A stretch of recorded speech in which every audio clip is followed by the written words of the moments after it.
What is going on, everybody? Christian Ballard here with Ballard Sports Media, coming at you live on a Friday afternoon here, the new month in February, and a new show. This is Fourth and Goal, though, where we talk all kinds of just college football stuff. And what would this show be with only one guy? Well, it'd just be a stream. Here to bring in my main man, Uncle Lou on BlueTube, though.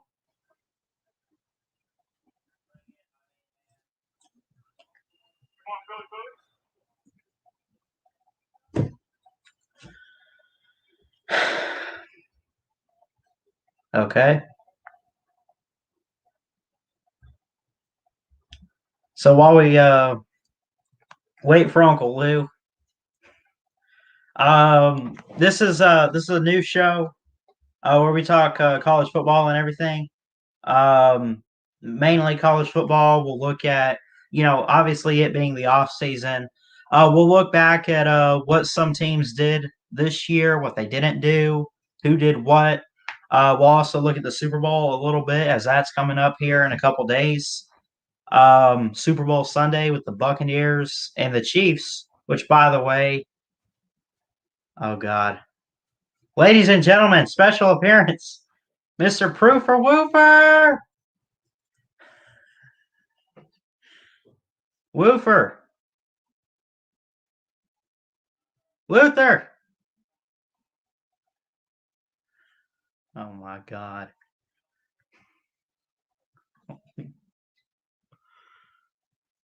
Luther.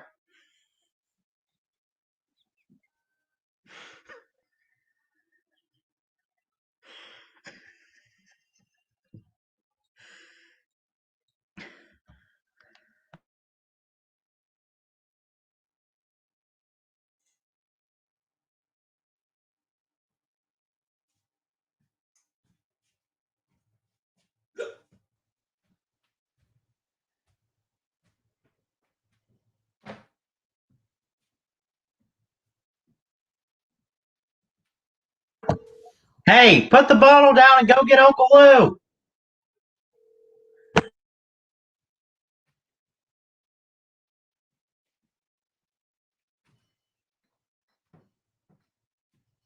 You shut your hell up, Wadey. I'm fixing to do a show with Chris McMahon. You give me my golden points, Wadey. Luther. With you here, Woofer. Yeah, put the ball down. Put the ball down. Go get Uncle Lou. And won't tie in it.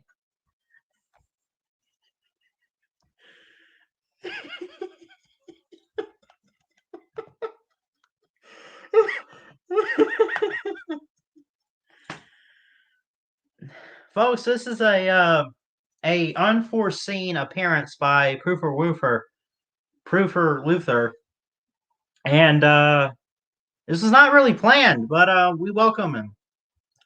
So, holy crap! I guess Uncle Lou's not going to show. I don't know. Whoa, tie! Whoa, tie in there, Chris McMahon! Woofer, buddy, how you been? Where's Woofer in there? I see me in there. Yes, sir. How you doing, Woofer? Hey. Hey, Chris McMahon. Woofer. What's the name of your show is? Nick Saban, Bear Bryant, and 18 titles.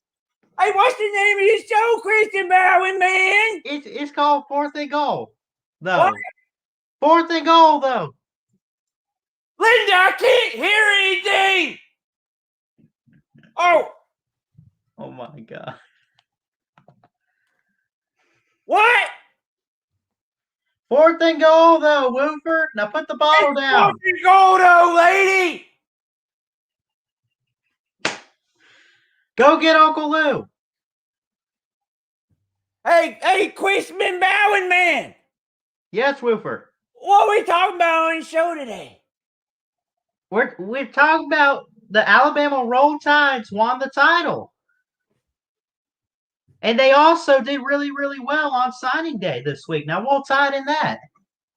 Yeah, Brian. Nick Saban.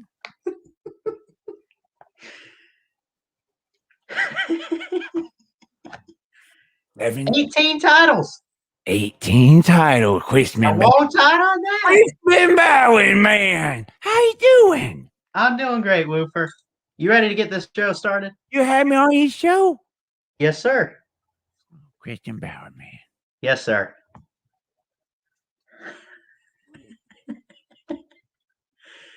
What is it? Hey! Yes. Not you, lady. What is it? It's a mini helmet. Why not said 18 titles? I think you haven't gotten a new one yet, Woofer. Or Uncle Lou has it, I'm sorry. Uncle Lou hasn't gotten the latest mini helmet.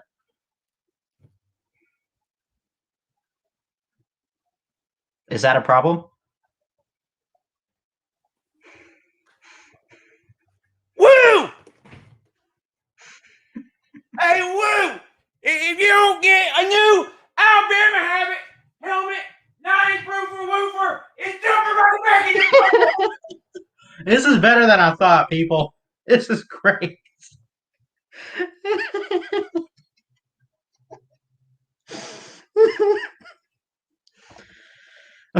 What's up, Chess, Bigley, Brad Pitt, Donnie Danto, Maddie Sims, Jordan Bowman. What's going on, everybody in the chat? Uncle Lou is having something happening today. I don't know, but I guess he sent Woofer in. The plan was to talk about National Signing Day and look back at this season and who were overachievers in football last year and underachievers. And then Woofer, his name shows up. So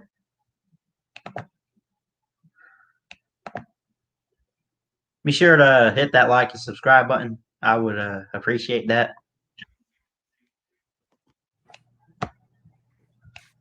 Yeah, how good morning, Lou. What time does this show start? It's supposed to be at 3:00, sir. Oh. It's 3:10. All right, I'm ready when you are. Yes, sir. So hope Woofer's doing okay. He made an appearance and I told him to go get you. I'm ready. All right. So our first topic, first off, everybody, appreciate Uncle Lou doing a show with me. I really do appreciate it.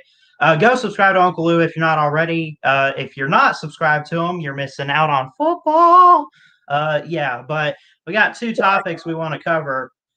First off, we just had National Signing Day. We want to look at who won signing day and who lost, who did great like we expected, and who, well, didn't do great. Lou, what did you see from National Signing Day? What? What did you see from National Signing Day? Honestly, nothing. I didn't really pay attention, to be honest. National Signing Day has been ruined. Been rent by. Is that because there's two of them now? Yeah. So yeah. I paid attention in December when it mattered. Yeah, we don't pay attention to what you call leftovers day. I get you though, but it ended up being. Let me share this here though. Yes. Alabama finished number 1. Right. Ohio State 2, Georgia 3, LSU 4, and Clemson 5. That's the top 5, and you keep going down. Oregon, A&M, USC, Notre Dame, and Michigan round out the top 10. Just outside, and I know we talked a little bit about it on the morning show this morning, Oklahoma and Miami, who normally you would think would be in the top 10 because they recruit so well, and 11 and 12 are not bad places for them, but I'm a little bit surprised a team like Michigan finished ahead of them. Wouldn't you say? Well, they usually recruit well. It's only surprising because they're so bad. Right. Yeah. So the surprises really are South Carolina and Auburn being so bad. Yeah. Nothing else really surprised me. And Arkansas being in the top 25 surprised me. Yeah. Arkansas finished right behind Iowa. Florida State at 22. That's pretty good for them. Auburn, you mentioned, is at 27. Well, I disagree on 22 being good for Florida State. Oh, okay. Too low? I think it's terrible. Yeah. I got you. But yeah, it was interesting to see, and of course, I mean, I think for the top 5 classes or so, it's the usual suspects. You got Bama, Ohio State, Georgia, and of course Clemson in there, LSU, who was the defending champs going into last season. Man, the worst defending champ ever. But recruiting wise, you do finish ahead of a top dog like Clemson. I think that's pretty huge for the LSU Tigers. What, to be 4? Yeah, and the fact that they're ahead of Clemson, at least. I mean, even though it's 1, but right. Yeah, I think anytime you're ranked 4th in recruiting, that's pretty good. Yeah, absolutely. So I would agree with that. Yeah. But let's take a look. You're a Georgia Bulldog fan, correct, sir? What? You're a Georgia fan, sir. Oh, yeah. Let's see who they got. Brock Vandegrift. They got a 5-star dual threat quarterback. They also have JT Daniels coming in. It looks like Georgia and Kirby Smart have finally figured out offense. They finally figured out quarterbacking. And it looks like things are looking up for the offense for Georgia. So amazing. Find me, scroll and find me the wide receivers, tight ends, and running backs that we signed, please. Here's one 4-star Lovesa Carroll or Carl. I don't know. Okay. He's a running back, 4-star. Okay. 3-star. Oh. Wide receiver from Tennessee. Ooh. Adonai Mitchell. Is that how you say his name? I guess. I don't know. Point is, we didn't get anybody. That's the point. You got a bunch of 3-star guys. Here in a long time. No real no 5-star running back, wide receiver, or tight end. First time in a long time. Right. Yeah, which is, again, like you said, the first time in a long time. I mean, it's kind of weird because even though Georgia's more on the defensive side of the ball, they still have recruited well at, running backs. And I mean, look at all the running backs you guys have had: Michelle Chubb, DeAndre Swift, what do you call him? Zeus, Jameer White, or whatever. And then you look at the receivers with like George Pickens and Mecole Hardman. You've had guys like that, Terry Godwin. But this year, Robertson. What'd you say? Demetrius Robertson, Dominic Blaylock, Arian Smith, Kyrus Jackson. Yeah. And unfortunately, it just wasn't their year to sign offensively, I guess. Almost like they did it on purpose, Ballard. Right? It's like, no, we got enough right now. We're good, or whatever. I don't know what they were thinking. But don't you worry about what they were thinking, Ballard. Don't you worry about it. Now, Amarius Mims, offensive tackle, 5-star. That's a good recruit right there. Number 1 in the state of Georgia. Number 3 at his position, and 7th player overall in this class. Right. That's a really good pickup. Yes. Then you go somewhere near me, IMG Academy, Xavier Sorey, outside linebacker from Bradenton, 5-star. And like I just mentioned, IMG Academy, that's where all the talent really is. Places like that, or football, even a school. Yes. If it seems like I'm not too excited, it's because I don't give a shit about recruiting. Yeah. So I don't know who any of these people are that you're naming. That's why. Yeah, I got you. But I mean, I can kind of tell you're one of those. It doesn't matter until they hit the field, and let's see how they perform, right? Right. I just don't keep up with recruiting like that, so I don't know who any of these people are except for Brock Vander, Jack, or whatever his name is. Yeah, I got you. But yeah, again, the rankings, the usual suspects, Bama, Ohio State, Georgia, LSU, Clemson, Oregon, A&M, USC, and keep going down. I'm a bit surprised that Miami finished right outside the top 10 and didn't quite get it.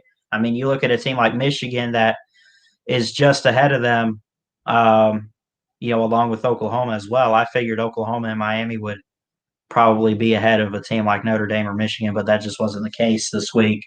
But we'll see what all the recruits do going forward as they enter college, and we get to see them take the field, I guess. But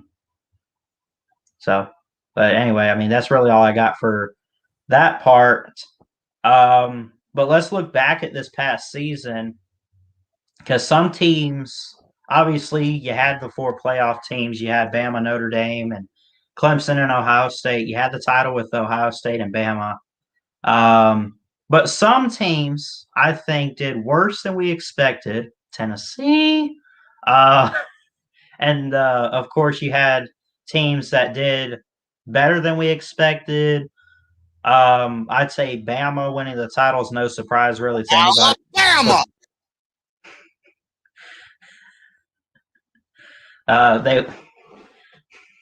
That's what they do is win titles. But I think in the fashion that they did it and how Mac Jones performed, I mean, there were rumors about Bryce Young taking over at some point in the season. That just wasn't the case. They put him in the fourth quarter to have him run the ball and hand it off. What did you see from some of the teams? Who were some teams that got you by surprise? And maybe some teams that you looked at and said, y'all are better than this? What, teams that were better than I thought or teams that were worse than I thought? I guess both. Well, Nebraska, Michigan, Texas, Miami, Florida State, Arizona State, Oregon, all worse than I thought. Okay. Better than I thought. Arkansas,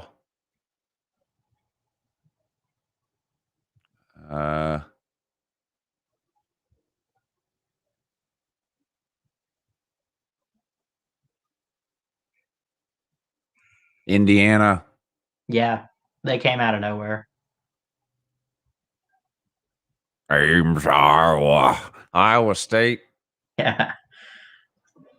Greenbow, Alabama! I think that's about it that I can think of off the top of my head. Yeah. I mean, it was still, and you got to think this was one of those weird years. And I know I might say some stuff here, there, but, with COVID and everything, opt outs. And I mean, we ended up finishing the season. Everyone wanted to see that happen. Some people had doubts about it. And, some teams are going to say, well, if we had this player or that player, we would have, done better than we did. I don't know. I mean, maybe not. What in the actual? I'm trying to see what that poster says. Hold on. Alabama. Crimson Tide. Okay. Okay. I'm good now. On to Greenbow, Alabama! I forgot what I was talking about now. I'm trying to read that poster. That's all. I'm good. Okay, yeah. I'm good now. We had teams that did better than we thought and worse than we thought. You expect a team like Bama or Clemson. What do you think about Notre Dame? Did they surprise you by playing the ACC schedule and actually making it there, or like? Ballard, how many women have entered Jeff Webster's house and never left? Oh crap. 10? I don't know. Names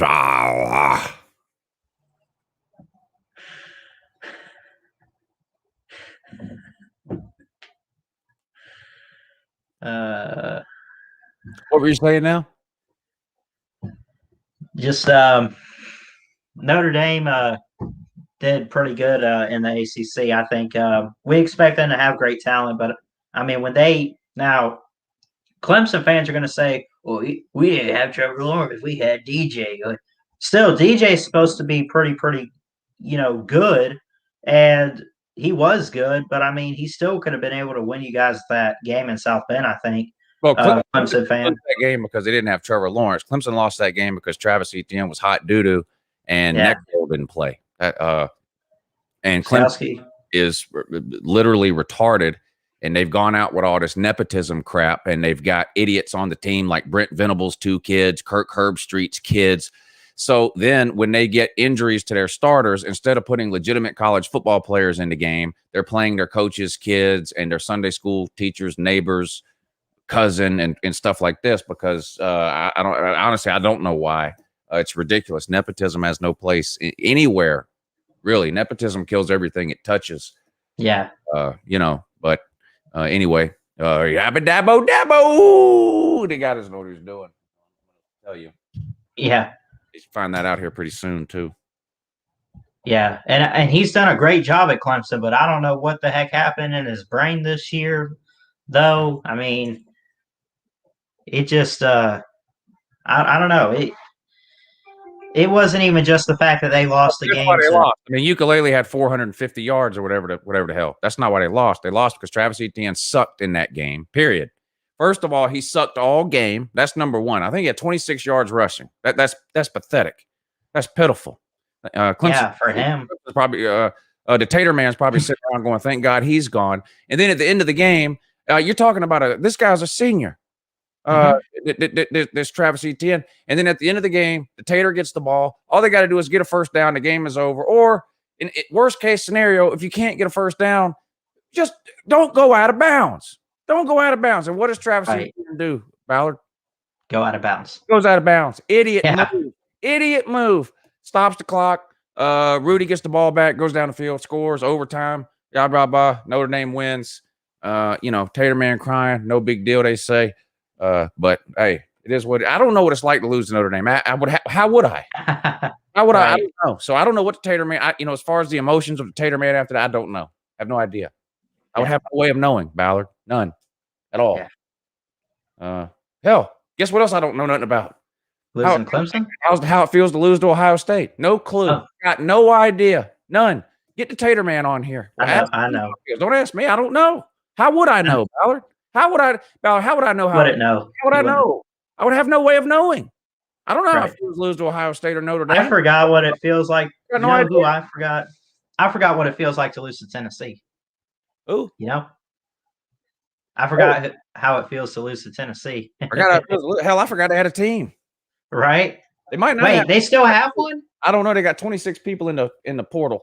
So somebody said, I don't know if this is true. Is there a Vault-Hart in here? Somebody told me every kicker on their roster is in the portal. 2 kickers. Big Ball Daddy's in here. BBD. Somebody told me 2 kickers and a punter is in the portal for Tennessee. How's that possible? I mean, is this real? Are we on? Are we on? Is anyone watching? Yeah, we got 28 people watching. Okay, good. Yeah. How does your entire kicking group enter the portal? I don't know. How does half a team? I mean, they really wanted to get away from that administration in Knoxville, don't they? I mean, shoot. I don't know. If that long snapper transfers, Billy Cole's liable to cut his own oxygen cord. Uh-oh. We don't want that. No, I don't want that at all. No, sir.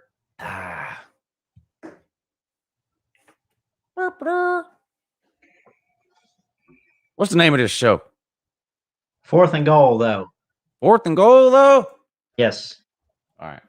Good. And it looks like these people are really wanting to win the game because they're watching. You think this is a game, Tyler? No, it's just what I came up with to explain the title. That's all. Just a game to you? I don't know. You tell me.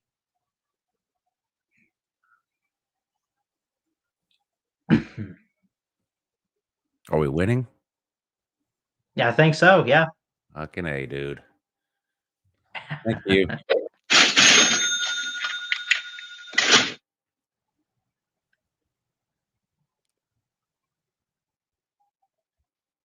I was 4 years old, BBD. I'm 19. The last time Tennessee beat Bama, I was still sucking on my thumb. So, how does that feel?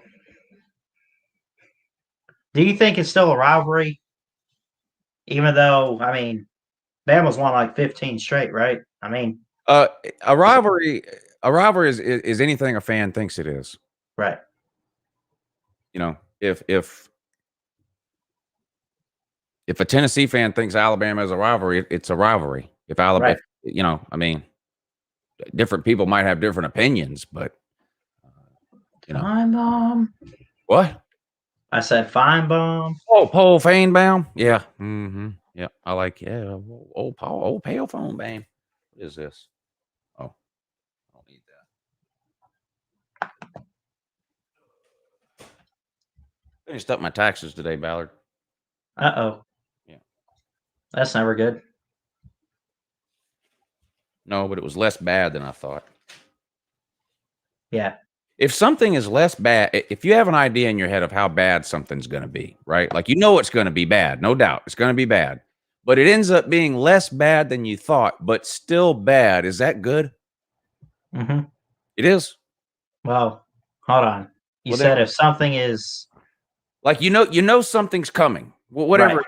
And you know, whatever that something is going to be bad.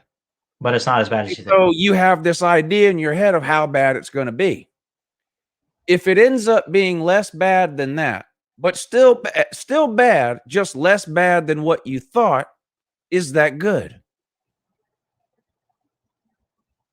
I guess so. I guess it depends on the situation, but yeah, I mean, I've had moments where I've done something stupid, get in trouble for it, and I'm like, I figured my parents would be more mad than they were. But I mean, right. Did that end up being good? I'm like, I mean, I still get grounded, but I mean, I'm Like, like, at least if I guess it's good in terms that right. Let's say you get caught, you know, cheating on it. Oh, okay. and you're like, okay, I'm going to get grounded for 2 weeks. They've done told me about this 100 times, but now they done caught me again. They're probably going to ground me for 2 weeks, and then they end up grounding you for 1 week. Is that good? Sure. I mean, it's not as bad as I thought it was going to be. So, Right. you know, Right. you can take a week. Yes. You know? So the taxes weren't as bad as I thought. That's good. That is good. Yes. But it's still bad. Right. Yeah. Right. Because taxes. Yeah. Yeah. Right. Exactly. Thank you. Yes, sir. Thanks, except you. Yeah. Let's see who's in the comment section. Let's see here. Who's in here? Oh, Lenny the Gump is here. Barry McCocksucker, Eric Folk. Goose. Who is that? Was that GG? Well, this guy changes his name like every other day. Yeah. I didn't know you could do that. Minshew's here though. Who else is here? Chess Hall in the comments. Oh, Chess Hall is here. Ballard Jerks at Alabama Highland. Oh my god. Alarming. What's up, Neo? I would say that Chess Hall had a Tom Brady poster on his wall, but we all know that's not true. He might have a Tom Brady poster, but it definitely ain't on his wall. Yeah, right. He's got tape on his wall, though. Last I checked. Yeah. Ballard, I got to take that. That's not actually a poster, but the Bet Now thing back there, you see it? Mm-hmm. Yeah. I got to take that down. Okay. Are you not doing Bet Now? Any advice? Just don't tear the wall up. I don't know. Yeah. Now, what should I put there, though? I guess something Georgia related. I don't know. I mean, do you have enough Georgia stuff, or do you want more? Well, I don't want to have to move everything else that's already there. So, right. Would it make sense to get something that's about that same size? Yeah, I think so. And I'm What sure you can definitely find something. what size do you think that is, reckon? Crap. I mean, how big do you think my head is, right? Is it about Your that? head's about half that size, I Isn't that think. poster about that big? Yeah, just about. So I need Okay. something that big? Yeah. You I sure? don't know. I don't know what measurement that would be, but yeah.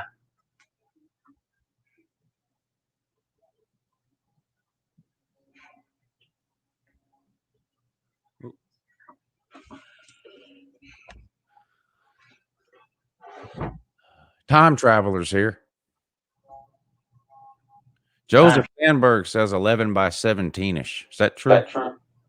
Whoa. That might be right. I'm not. Whoa. Whoa.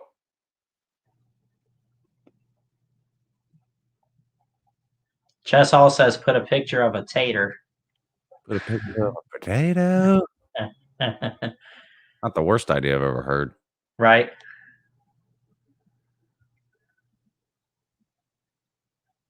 Miami will play Bama tougher than people think, says Anthony Morales.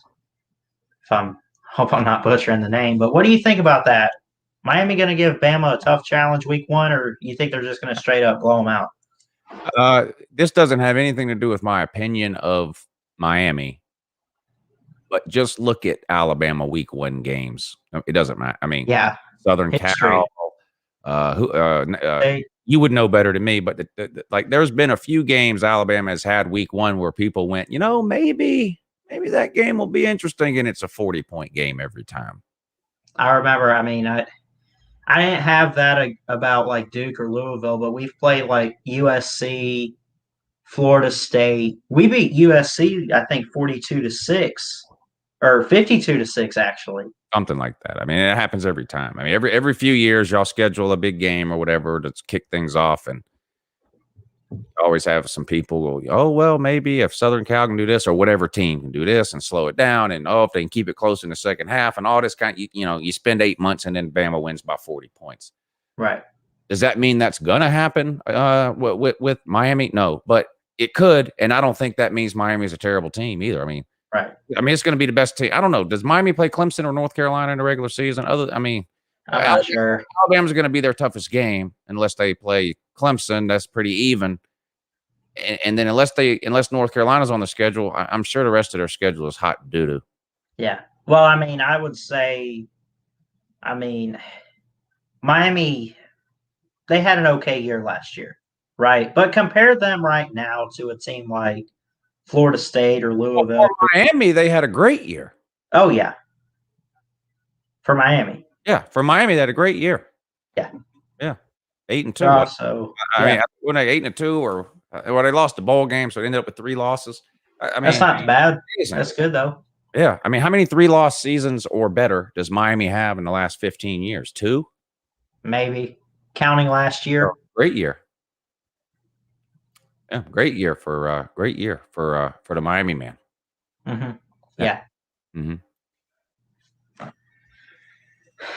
But if yes, I'm an Alabama fan, and I'm gonna have fun messing with Miami this offseason. But how about week 1, Clemson and your Georgia Bulldogs? That's going to be the most entertaining matchup of the season, or it actually might be for the season. Definitely. I don't know about that. I mean, it's right now. It's the biggest game of week 1. One of the biggest games of the year. You don't get very many top 4 matchups in the regular season, and even less often do you get top 4 matchups out of conference in the regular season. I mean, we've seen Georgia versus Alabama, top 4 matchups. We've seen Alabama versus LSU, top 4 matchups. We've seen Georgia and Florida, top 10 matchups. You see that in conference sometimes. Yeah. You very rarely see an out of conference top 4 matchup in the regular season. So, it'd be the biggest game of week 1, no question. Yeah. Now, what these teams are going to do. I mean, it's really huge because obviously they face each other. They're both going to be huge playoff contenders and bets. The loser of that game has to win out. The winner, I guess, doesn't have to like win out, but they got to be careful. I mean, like let's say Georgia. Now Auburn, I'm sure is going to be doo-doo confirmed with this new coach. No offense to him, but I mean, they lost some talent. Gus Malzahn's gone. Who knows what a new coach is going to do to them? I mean, is Auburn? I mean, maybe Gus Malzahn's like the best they're ever going to do. I don't know. Like for their standpoint, I really don't know, but it'll be interesting.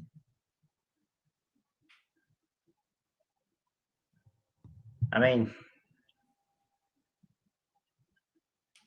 so I think Georgia, on one hand, has Auburn. And where the heck is he going?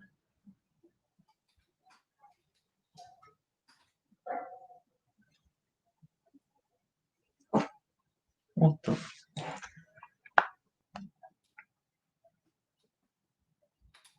Oh, he's setting up a new light or something.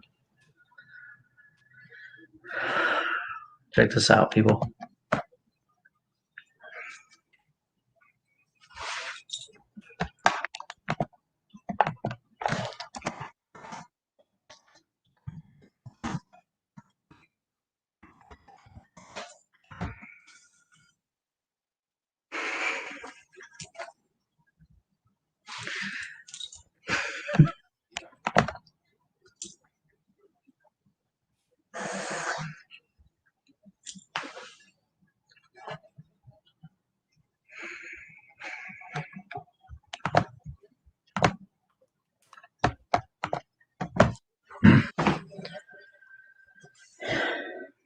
All right, we good? Yeah, perfect. Awesome. Cool light. But anyways, so Georgia has Clemson week 1. They also have to go to Auburn. Bama has to do the same.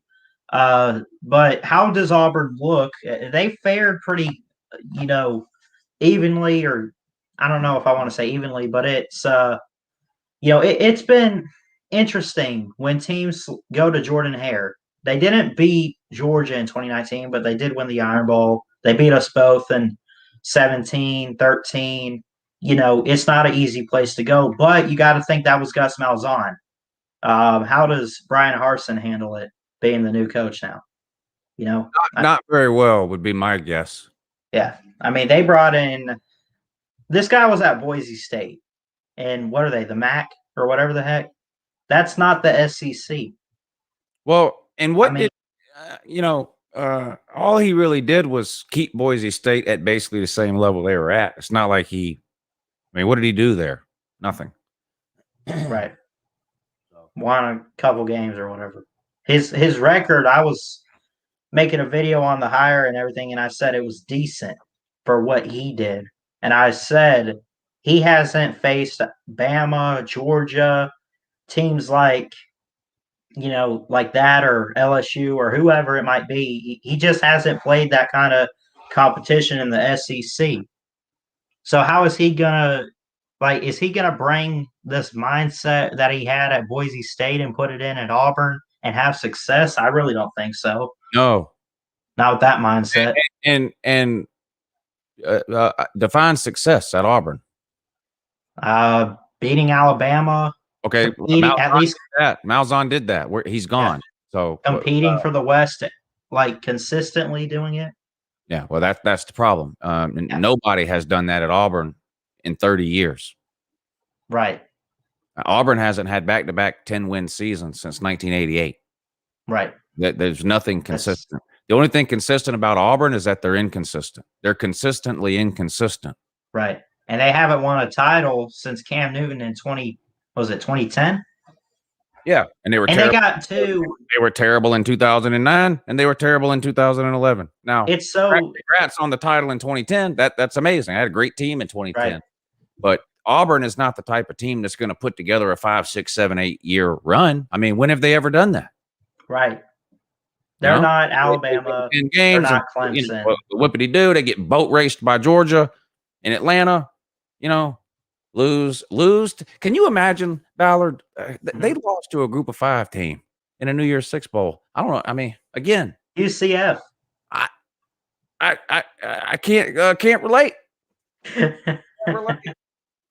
Yeah, you almost could relate, but you want to know their other national title? Or, I mean, I know it's irrelevant, obviously, but I've noticed on the billboard, like the scoreboard, when they show it at Auburn, when they have their games and stuff, they have 2010. The other one, 1957. That's it. Oh, yes, great year. Pitiful Auburn. Pitiful. Great year. You compete against Bama and Georgia, but what do you have to show for it other than you beat them once in a blue moon? Right. Nothing. And hell, they can't beat Georgia. Now they've got more wins against Alabama in the last 5 years than they do against Georgia in the last 15. Can you explain that?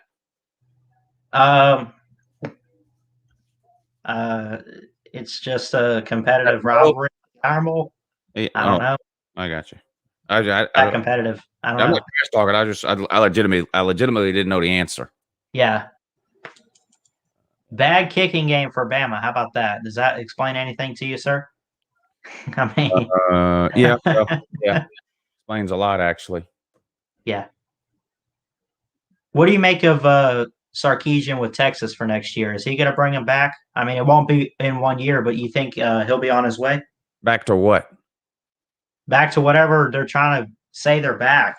I don't know. But, I mean, are they going to – they're not winning the Big 12. I don't know what back means. I mean, it's different for different teams. Relevancy, I guess. Well, Texas was relevant in 2018. Yeah. I mean, relevant is I don't know.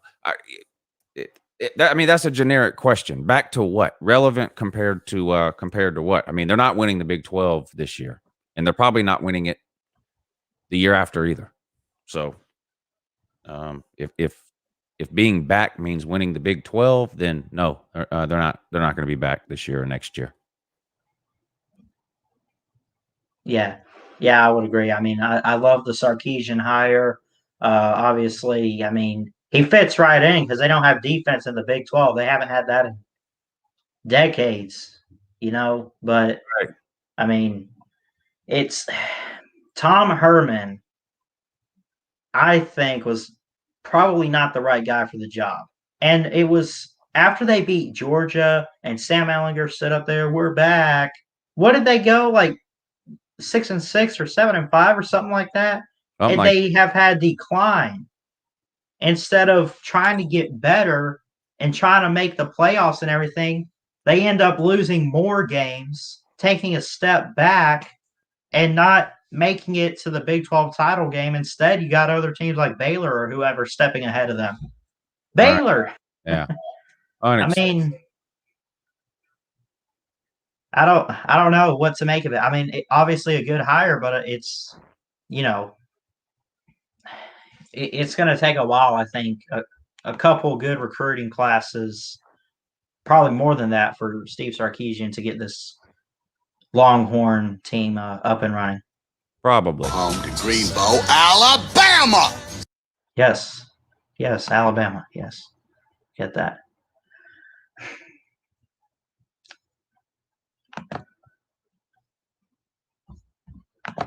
Matty Sims says Texas is going to go either 8-5 or 9-4 next year. Lenny the Gump Summers says 8-5. I guess 12 games. Either they're counting in. Well, no, they can't be counting in a Big 12 title unless if that's the case, though. If they're counting in a Big 12 loss or something like that in a title game, how bad would the Big 12 be? That one of the teams is like a 7-5 team that makes it to where do they play the Big 12 title? Don't they play that in like Dallas or wherever the heck?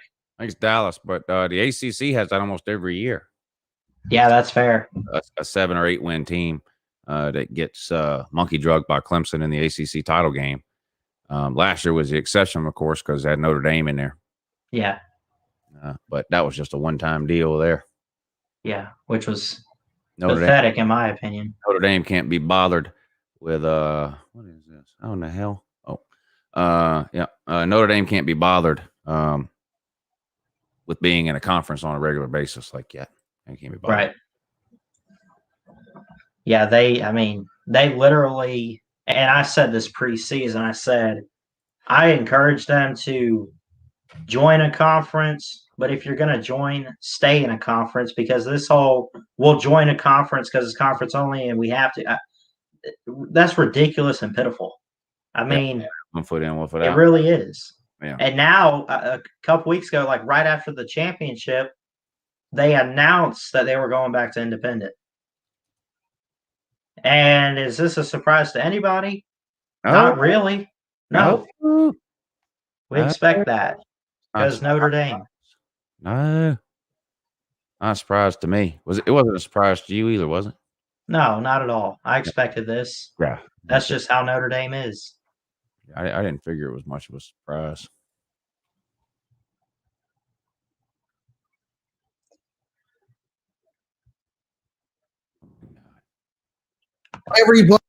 Sorry about that. That won't happen again. You got my word in that. So they do have next year's schedule out. Ohio State at Minnesota should be interesting week 1. That's a Thursday night game. Western Michigan at Michigan.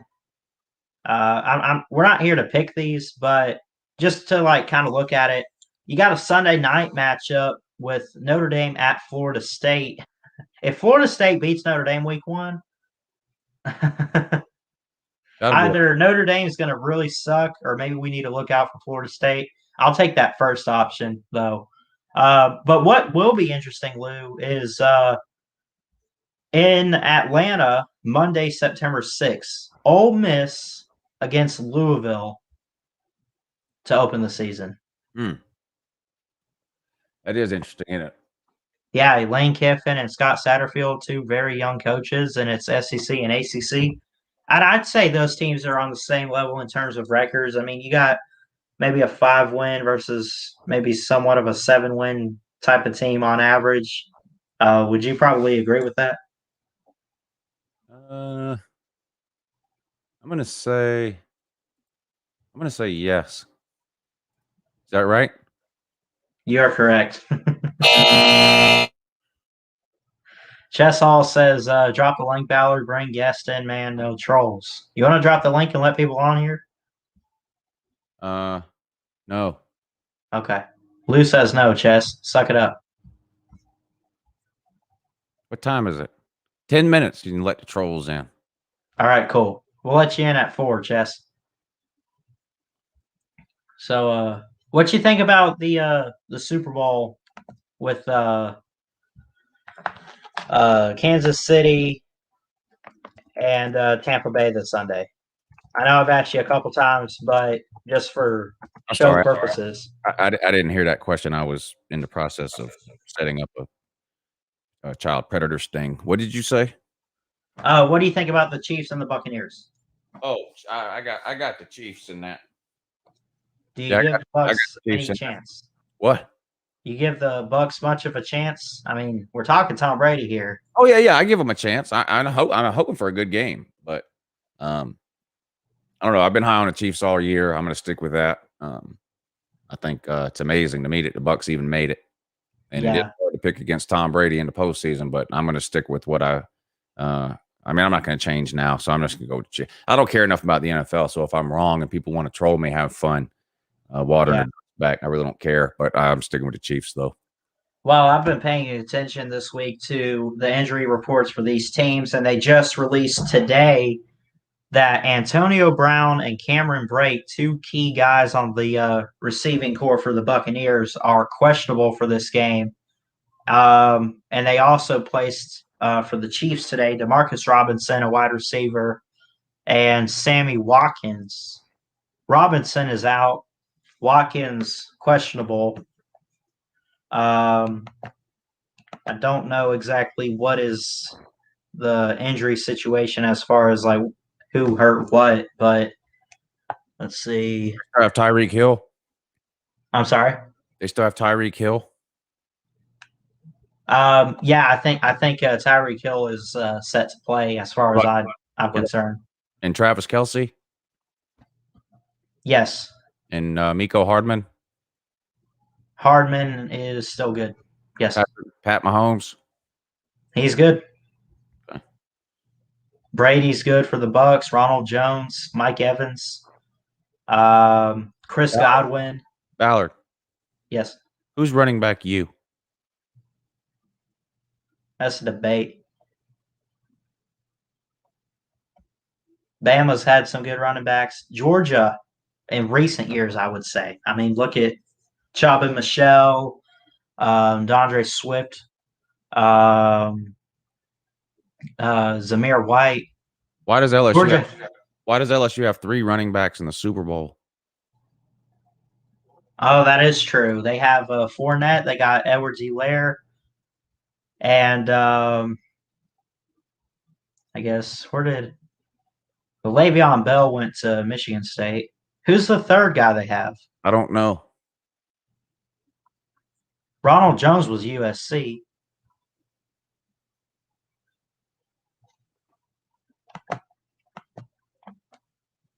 Let me see this here. Edwards-Helaire, Fournette.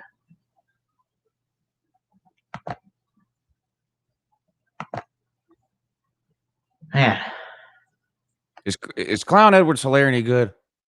Edwards-Helaire is pretty good. Oh,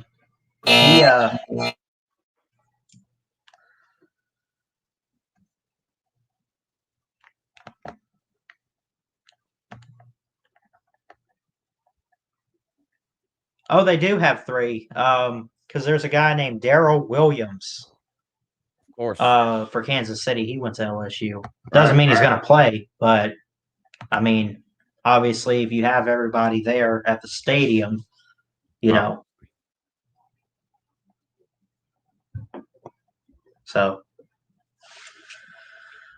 let's see. Obviously, Mecole Hardman.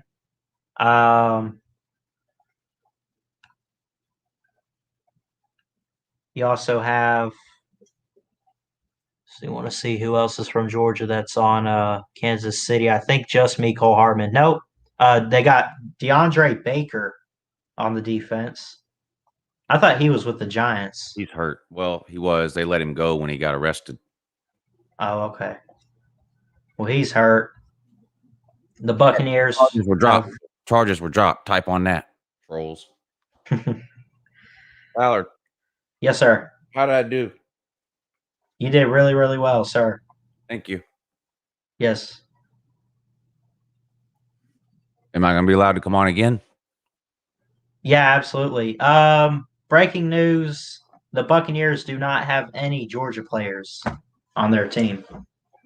Does that upset you, sir? No, I knew that already. Oh, okay. Should we get Georgia players? Should the Bucs get Georgia players? Yeah. Well, if it feels a need,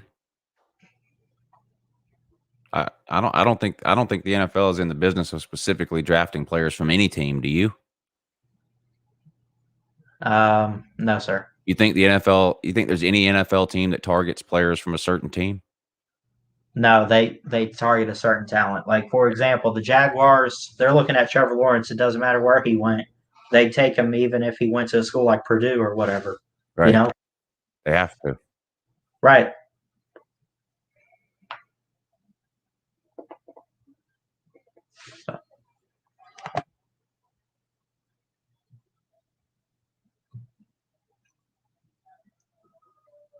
Have you heard of a school called Hobart? No. Ali Marpet is a guard for the Bucks. He's been there for 6 years. Hobart.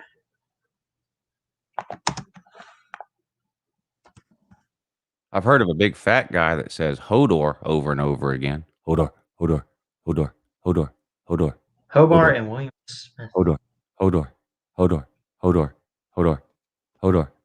Is that what you're talking about? No. Oh, you're talking about college. Okay. I was.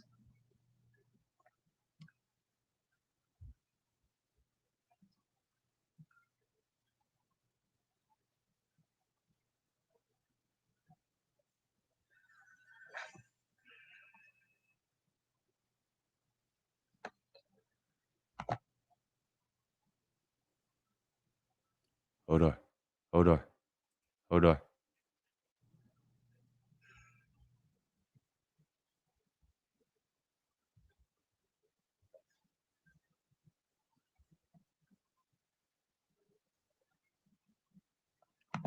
Matt K says this Lou guy should start his own channel on YouTube. Don't have time. You know what you should have, Lou, is a call-in show. Don't have time. I hear morning shows are big too, and having guests on them. Don't have time.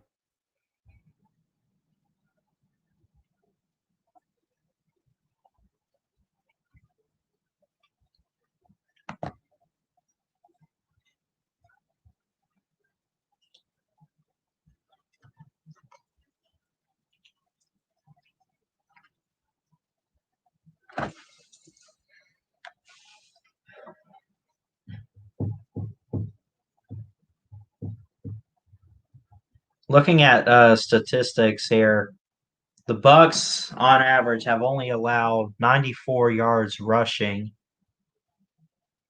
Or I'm sorry, 85. But they rushed on average 94 yards this year.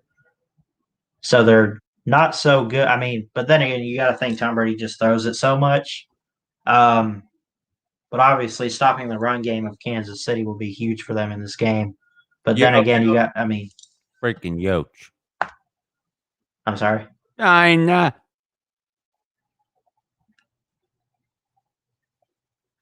Spring college football that's coming up.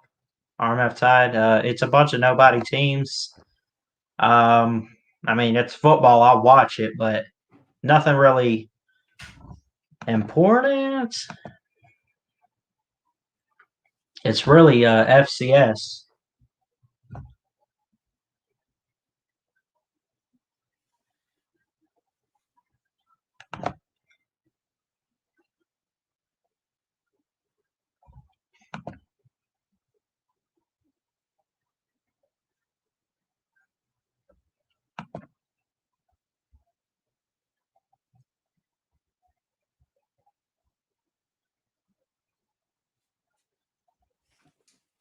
NDSU is not a nobody team.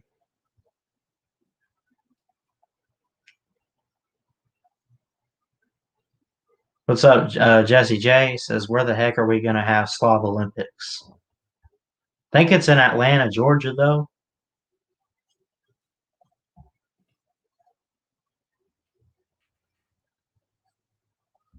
Everyone's asking to drop the link. Luke, you want to let people on this?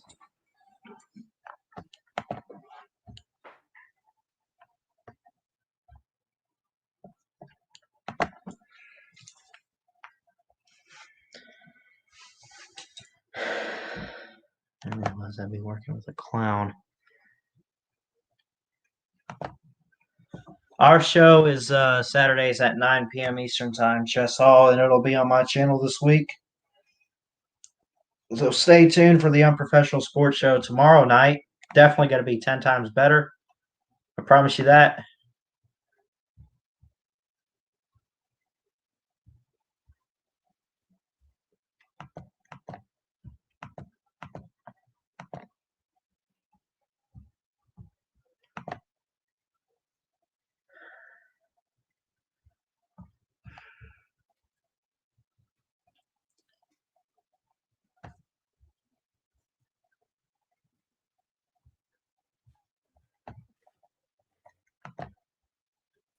What happened? I don't know. Did you leave? No, I'm still here. Is the show over? Oh, okay. I don't know. I really we ran out of things to talk about, I guess. I was asking if you wanted me to like drop the link and get people on here, or if what you wanted to talk about, if there was anything on your mind, football or anything sports related or whatever. Sports related, you said? Yes, sir. Uh, Not that I can think of.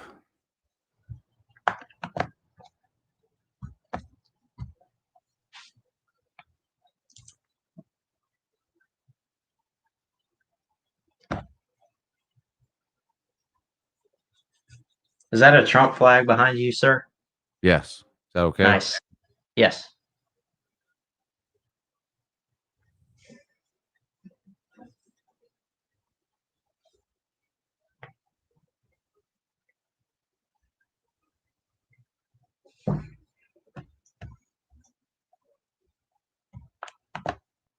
Salty boy is a snowflake. Trump was cheated. Take that down.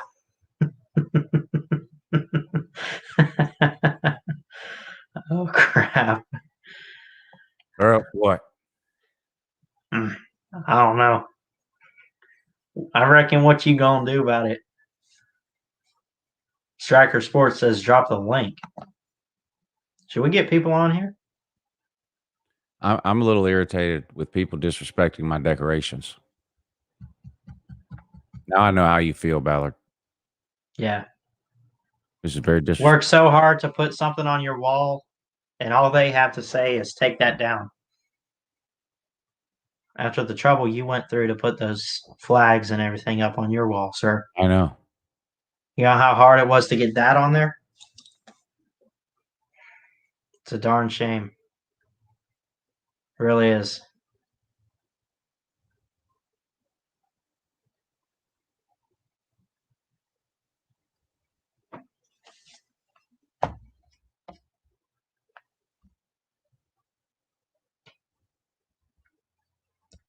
So I guess the next thing up for these college football teams, we would assume is probably spring games. You think we get back to having those this year? I mean, if you can find a way to, I guess, have an actual college football season, I guess you can have a way to, like Alabama could do their A-Day game or whatever they call that, and Georgia could do their spring game, scrimmages and everything. Oh, I think there'll be spring games. I just don't know how many people will be there to see it. Right. Yeah, I think they'll have a spring practice. No doubt about it. Yeah. Yeah, they'll definitely have it. I mean, a spring game is, usually these teams have 3 of those, and it's just for the last one they let fans in to watch it. Right. Usually a team will do that 3 times during the spring, and the third time they open up the gates and let people come in and watch it, and ESPN shows it on TV and all that. Right. It'll be shown on TV, but I don't think you're going to have 100,000 people there, or even 80,000 or whatever. I don't know how that'll work, but I don't think it's going to be a full stadium or anything for the spring games. There's no reason. Yeah, no. There's no reason to risk that or take those chances for spring game. I mean, right. There are some schools, Bama, Georgia. There are some, right. that can fill up a stadium or come close for spring game, and we brag about it because we have nothing else to brag about in the spring. Oh, we had 80,000 people at our spring game, and y'all only had 50,000. It doesn't matter. Most spring games have got 5,000 people there. Right. I mean, there's certain games. What's the highest attendance in the Pac-12 on a normal year for a spring game? I'm not sure. Miami held their spring game at a high school football stadium one year. I mean, they don't have a stadium, so maybe they had no choice. I don't know, but so if they don't have fans, you're still going to have people out here crying and blowing their nose and whatever, because that's just what some people like to do. They like to cry and blow their nose, complain and pout about everything. Yeah, you'll have people that do that, but no one will care. Well, I mean, spring games. I don't see the point in taking the risk, unless. I mean, I don't think. No, I don't think you'll have a bunch of fans at spring games. No, I don't. Yeah. I think spring games. I don't think you have fans there though. Yeah, I mean, they go to watch and see what the teams look like. You don't really need we talk about fans in football that create an atmosphere. I mean, you look at like the Iron Bowl of Jordan Hare, they fill that place up. It's super loud. You can't win because they motivate Auburn because it's so loud you can't hear anything going on. You really don't need that for spring games. Spring games are basically live practice on ESPN is what it is. It's scrimmages. I mean, they're important. Coaches love, yeah. Listen, every single practice, every single minute that the coaches get to spend with the players means something to them. We can say it doesn't mean, spring games are meaningless. Spring games are meaningless in terms of trying to project that towards what somebody might do when the real season comes around. Spring games are not meaningless to the coaches. They wouldn't hold them. Coaches don't do anything meaningless. There's a reason for everything they do. And if if they could have 6 weeks or 8 weeks of spring practice instead of 5, they would. Yeah. They would take every second they can get with these kids, whether it's practice or drills or scrimmages or whatever you want to call it. So they're not meaningless. And you got more and more players now that are early enrolling in January, which makes them eligible for spring practices and scrimmages and quote unquote spring games and all that. So it's not meaningless at all. Right. It's only meaningless because you hear people say this every spring. Well, look at these people getting excited about a meaningless spring game. It's only meaningless in terms of trying to project that towards a record for the following year. Right. I don't think it's meaningless, even from a fan perspective. I don't think it's meaningless in terms of trying to project who may be the starter at some toss-up positions. Right. Georgia doesn't have this problem this year, but we've had it several years, the last few years, where we really didn't know who the quarterback was going to be heading into the season. So you paid attention to spring practice. You read practice reports to try to see who was getting most of the reps with the ones, or how did they look in the first 2 scrimmages that are closed to the public. And then you'd go to the spring game or watch the spring game and go, okay, well, to me, this quarterback looked a little better. Maybe he gets to start, whatever. So right. I think you can, if you pay attention to spring practices, you can try to get some of that type of information about your team. But as far as going, well, I watched the Georgia spring game, and now I know for sure they're going 11-1, winning the SEC title game, winning the first round of the playoffs against Oklahoma, and then losing by 4 points to Ohio State in the national title game because I watched the spring game. No, that's ridiculous. Nobody knows that. That's dumb. I mean, dumb and retarded. Chess Hall in the comments. No offense to that salty whatever his name was in the comments section. I wasn't referring to him specifically when I used the word retarded, and I hope he doesn't take it that way. Chess Hall in the comments says, Ballard, do you think Bama will lose a regular season game this year since they lost a lot of key players? That's a really good question. First off, we have an Iron Bowl at Jordan Hare. But then again, we already talked about Auburn and how they're probably not going to be that great this year. They got a new coach, new players coming in. You're into Ole Miss, though. Ole Miss, crap. We got Florida in the swamp. Oh, don't worry. Hey, yeah, lots of people lose. It's no big deal. That's fair. We got Florida in the swamp. Look. They're going to take a step back. Question is, I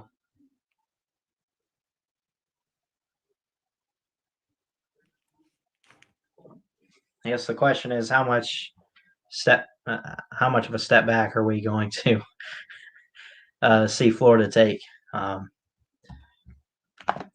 Ole Miss at home this year, Matty Sims says. That is true. Matt K says Emily Fries. Emily Jones. I feel like I've been hearing that name of Florida for like 7 years. Emory Jones. You know what Salty Boy reminds me of? The last kid picked at an orphanage. Uh-oh. You know what I mean? Yeah.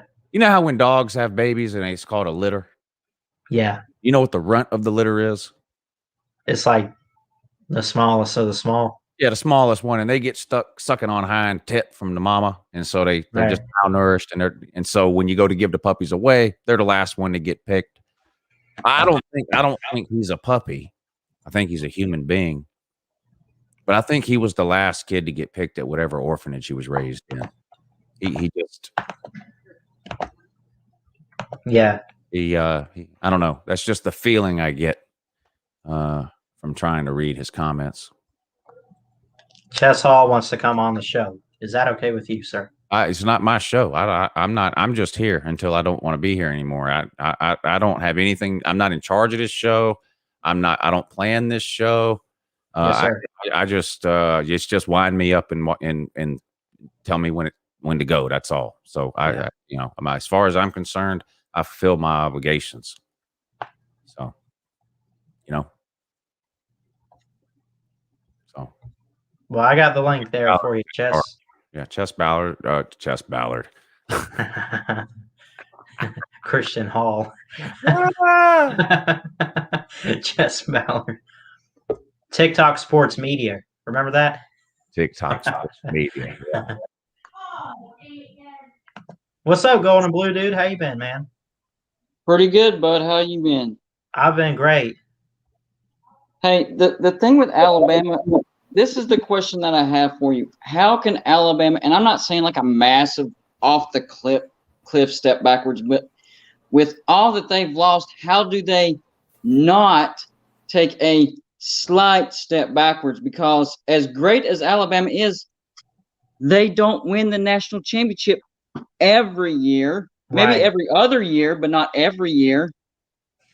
So are you asking how do they win the title next year with everything they lost? Yeah, that's a good way to put it. I like that. Other than they got to have the Bama factor, I really don't know. I don't see how, because now if Steve Sarkisian was coming back, I'd say Sarkisian needs to get it together, but he left for Texas. And we got Bill O'Brien coming in. I'm not too huge on that. The Bama fans aren't huge on that. Not saying he's going to be terrible, but it's not – I don't know if he's going to live up to the standard that's set for the Alabama offense the past few years. I really don't. We'll see what it looks like, but then again, I really don't know. What's up, Jess? 14, Robert Holloway. I think it's 14, sir. What's up, Ballard? What's up, buddy? Beep. That you have to really look to tell. Is that Chess? Yeah, it's me. It looks. It's you slim down a little bit. Oh yeah, I'll be. What you want to come in here for, man? Nothing, man. Just come here supporting two of my good friends. Awesome. Of course, man. There you go. That's me. There you go. That's better. If that's the case, RMF Tide, he says Bill O'Brien is a good coach. It was a great hire. Okay, so why then on Facebook a couple weeks ago, I heard all these Bama fans getting so pissed off about the hire, like terrible hire, can't believe you got this guy, blah blah blah. I really don't get it. I really don't get it. So I don't know. How do you feel about Alabama having? Well, they're labeled as having the highest ranked recruiting class in history of all time. I know that definitely helps Alabama. I mean, of all time. I've never heard that phrase used before, but they said that, of all time. I mean, is it surprising? I mean, look at how Saban recruits. I guess it's not so surprising. I think, if anything, it's not so much Alabama. It's more so what we're seeing from high school prospects. I think they just keep working and getting better. I mean, quarterbacks and especially I think it was more so what they got on defense. And you got to take in, what they got on Leftovers Day this week and what they got in what we know is today the actual signing period, where they get like 90% of the players in December, I mean, I'm taking that from you. What? Leftovers Day. I've heard you say it. Oh, good. I think so. In that case, I'm definitely taking it. Yeah, but I think they did really well. They're saying it's the best ever. Well, I think we just got to wait and see how the players do on the field in a couple years. Is really what it is, and we'll look back at the recruiting class and be like, you know what, maybe they were right. Absolutely. Yeah. I've had this nagging comment for Uncle Luke, because my YouTube channel is about a year old, and over the past year, I haven't been too high on Georgia, but this year I am massively high on Georgia. They have pretty much everybody on offense coming back. I think Georgia comes back and reclaims the SEC East, and I think Georgia will have the best offense, not the best defense, but the best offense in the SEC in 2021. I could see that. I honestly think could. Georgia gets to the playoffs. Yes. You think they won the title? You going that far? That depends on what happens with number 1, Clemson, and number 2, Oklahoma. But do they have the talent? Absolutely. But it's a long season. I think they get to the SEC championship. My thing is, I think Alabama will be better at the end of the year than they are at the beginning of the year. And will Georgia's offense, be good enough? Their team be good enough to beat Alabama at their best? Yeah. We got in here alongside, we got Golden Blue Dude, Dominic, Matty Sims, and Chess Hall. What's up? What's up, Ballard? How are you doing today, sir? I'm doing great, man. Roll Tide. Roll nice Tide. Shirt. Thanks. So looked like people were talking about the Bill O'Brien hire, and I guess if I want to comment about that, if that's cool with you. Yeah. How I feel about it is, do I think it's the worst hire in the world? No, I preferred it over the other name that was floating around, which was Adam Gase.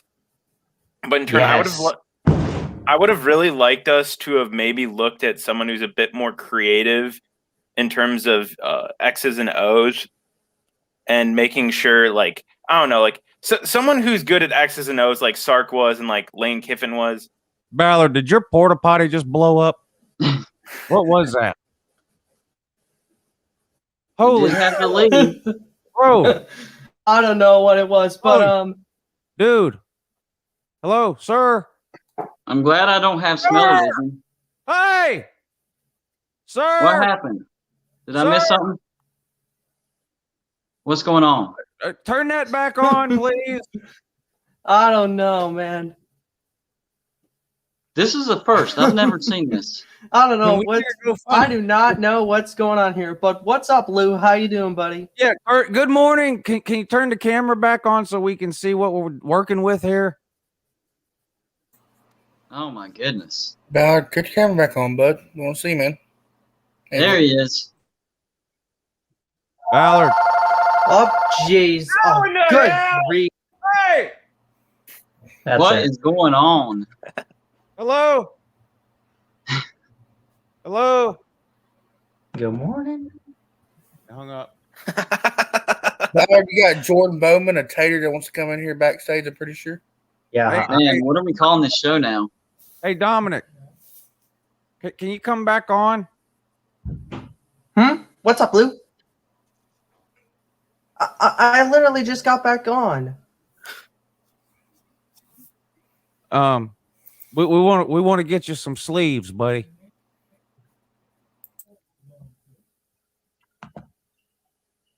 Oh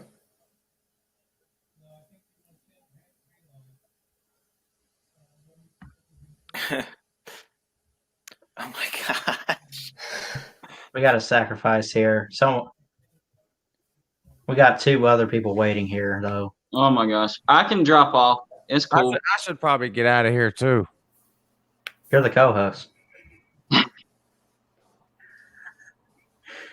I'll drop, guys. I'll let everybody go else Dogs. get on.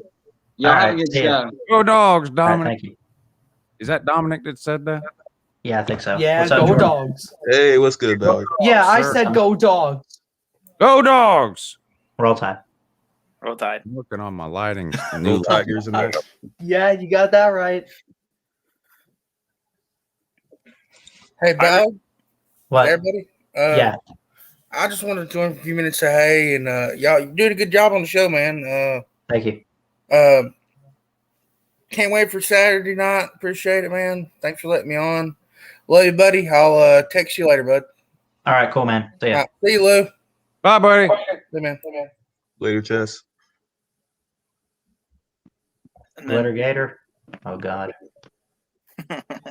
I was gonna say, I think this Georgia Clemson matchup in Week 1, I think, is gonna set a huge precedent for the rest of the season in terms of like where everything goes. Because I do think they are definitely two of the best 4 teams going into next year. I mean, in reality, I mean, the game doesn't matter that much, and because it matters in the sense that it's a big top 4 matchup, but both teams can afford to lose that game. I think and make the playoff. The one that loses going 11-1. The one that wins going 12-0. I don't think either lose another game. I would tend to agree. Yeah, they're both going to make the playoffs. I'd say the one that's going 11-1 is Georgia. I'm just putting that out there. I'm gonna say this. I think this would hurt Georgia slightly more if they lose as compared to Clemson, only for the simple fact that I think Georgia will likely meet a more challenging opponent in the SEC championship game than whoever Clemson will play in the ACC championship game. I agree. Yeah, I absolutely. I mean, we'll probably either see. I mean, the chances are we'll either see UNC or Miami, and they're not Alabama or even if Texas A&M somehow manages to win the West, either they're not even really Texas A&M. I don't think, at least not yet. Maybe UNC is close, kind of, but yeah. Sam Howell's the only chance North Carolina has of doing anything this year. Yeah, and that's the thing. I mean, North Carolina is losing a lot from last year. I mean, they're losing their 2 1,000-yard running backs, and Javonte Williams and Michael Carter. They're losing some pieces on defense, including Chaz Surratt. So I'm not even sure if they'll necessarily be better than what they were last year. So. Oh. Yeah, you got a point there. Go ahead. They just lose too much on that offense with the running backs and everything else. I mean, they couldn't even beat Notre Dame, which got dominated by Clemson in Charlotte. So even last year, they weren't even that close. North Carolina was just a really odd team last year with how they'd win surprisingly decent games, but then they'd lose to Florida State. Like, why? Who was the other one? Virginia, right? They lost to Virginia. Yeah, they lost to Florida State and Virginia, and then lost to A&M. It's Virginia. Yes, that is correct, sir. You know what I'm trying to figure out still? How did Notre Dame make the playoffs when they lost to Clemson? Because there were. I have no clue. They were 10 and it's hard to there wasn't really an argument, a obvious argument to leave them out. I know that A&M had a strong case, but it's kind of, well, we're punishing one team for making their conference championship game and losing versus a team that didn't play and won at all. Teams lose their conference and don't get in all the time, even one-loss teams. I mean, that's we've never really had a one-loss conference runner-up. We never had that. The only times was like Georgia when they went 11-1, they lost in the lane.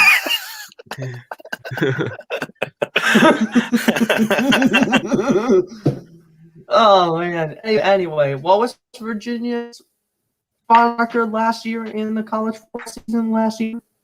Virginia, I think they went 500. I want to say. I think they went 5-5. Yeah, they need Bryce Perkins. Well, yeah, Bryce Perkins isn't coming back. I mean, Brendan Armstrong isn't bad. He has a very weird. I don't like his throwing mechanics. It's a little weird. They finished 5-5. But I mean, they're still a well-coached team. I think Bronco Mendenhall is recruiting very well. He's out-recruiting Virginia Tech, which I can't remember the last time Virginia has out-recruited Virginia Tech in the state of Virginia. Is Fuente still at VT? Fuente's still at Tech. For what reason, I don't know. I I thought this was the year they should have fired him. His buyout was significantly less. This year marked the way his contract was set up. This year marked when his buyout was less, and they could have fired him. They could have afforded to fire him, and they didn't. The AD reaffirmed his support of Fuente, and I'm not really sure why. Tech's recruiting class is like 10th in the ACC. I don't know what to think about it, other than they should have fired him this year. But it looks like he's gonna be around for at least another year. If we're talking about hot seats, everyone likes to talk about some of the popular names. Yeah, he may be around for at least another year. Is like Jim Harbaugh, but I think Fuente going into the season, if it does not go well, might honestly be on a scorching hot seat at the end of the season. I think it's scorching hot too. I mean, Virginia Tech is. I mean, it's just been a nosedive since. Well, not a nosedive, but it's been a steady decline since Beamer retired. I would say ever since they lost to Old Dominion. What was that? 2018. Oh, I remember that game. Yeah. I mean, they just haven't really had they just really haven't put it together. I mean, since really 2016, they had a decent team that year when they won the Coastal and gave Clemson a pretty good game. 2017, they weren't horrible, but yeah. Then 2018 happened. Yeah, that was pretty much it. I think, yeah, Fuente is just not working out, and Virginia Tech is one of those programs in the ACC that needs to kind of pull it together along with Florida State to give some national respect back to the conference, because I mean everyone just thinks of the ACC as a one-team league, and it's like, oh, it's a predetermined fact that Clemson's is gonna be the one representing the conference in the college football playoff every year. And I have to give credit to the ACC though. I thought they looked, honestly, at least through most of the regular season, as the second best conference in football. Like, I thought they were better than the Big Ten. Shout out to Tennessee real quick. Congratulations. Oh, touchdown BYU. They win it. Yeah, this game. I definitely remember this game. I watched the whole thing. Hey, Crispin Ballin. Yes. Thank you. The what? Thank you. You're welcome. I had a good time. Shoulder surgery for Trevor Lawrence. Good show. All right, man, Lou. See you later, man. What? Lou, go guys. Dogs. See y'all next time. Go Dogs in that though. A 4th and goal though. Yep. Breaking news. Oh man. Trevor Lawrence is expected to undergo shoulder surgery for a torn left labrum. Man, there goes his draft stock. Well, it says Wow. he's expected to be ready for training camp. I don't think it's not going to affect his draft stock at all. He's still going number 1, but And also, it's not his throwing shoulder. yeah, it's not his throwing arm either. Yeah, No, it must be his left one then. yeah, it is his left shoulder. Wow. What's the draft order? Well, it was nice. Is it Zags, Jets, Dolphins, and Falcons? I think so. All right, maybe Wilson or Fields can fall to the Falcons. I'm wondering if the Jets trade down. It depends on whether they are committed to Sam Darnold or not, because they could. I think the best situation for Justin Fields would actually be to go to the Falcons. I like that. I like that because they have all those weapons. Yeah, and I mean there won't be pressure for him to start right away, and he can. I mean, if he were to sit behind Matt Ryan for a year, like look at what Patrick Mahomes did sitting behind Alex Smith for a year, and he came in and was immediately elite.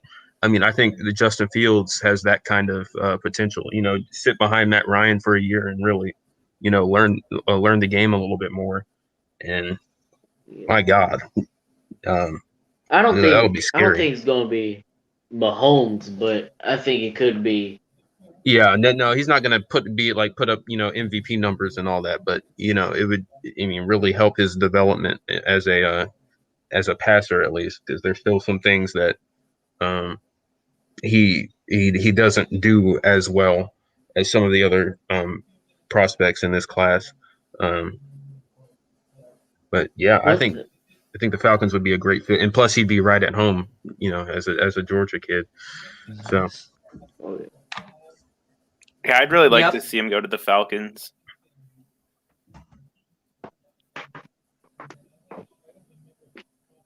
Hopefully we don't pull the Bears and miss out on Deshaun Watson.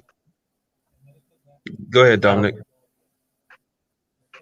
Hey, Ballard, I got a question for you. Yeah. Mac Jones played really well with Alabama last season. Mac Jones played really well with Alabama last season. Do you think he's ready for the NFL at this point? Oh yeah. Yeah, I think Mac Jones could potentially go within the first 15 picks. I think he especially if you watched him during the during the Senior Bowl practices and stuff, he was really impressive. And I know a lot of people were hating on Mac Jones because he had an elite offensive line and he had all these weapons and all that. But I mean, if you watch the film, I mean, Mac Jones is the way he navigates the pocket, the way he his decision making, the way he goes through his progressions. I think he's, I mean, it rivals some of the best prospects in this class, if not better. I think he really understands the game. So I think Mac Jones is, he's perfectly ready and capable to step in for an NFL team. Look, this is the greatest, at least in terms of the Saban era. All right, not the greatest, pretty darn close, but it was an improvement at quarterback for Alabama this year, I think. And I think in terms of the offense that Alabama was running, I think Mac Jones was a more effective quarterback than Tua was. I wouldn't say that Mac Jones is necessarily more talented, but Mac Jones was definitely more effective in that offense, and he understood the game a little bit better, just from a mental standpoint, a football IQ standpoint. Yeah, I mean, look, I'll admit Tua's great, but it's not. If anyone thinks it's hard to get a better quarterback than him, I've seen plenty. I think Trevor Lawrence is clearly better. Jalen Hurts. Jalen Hurts. Well, Jalen Hurts after he started throwing the football, at least. I do think Jalen Hurts.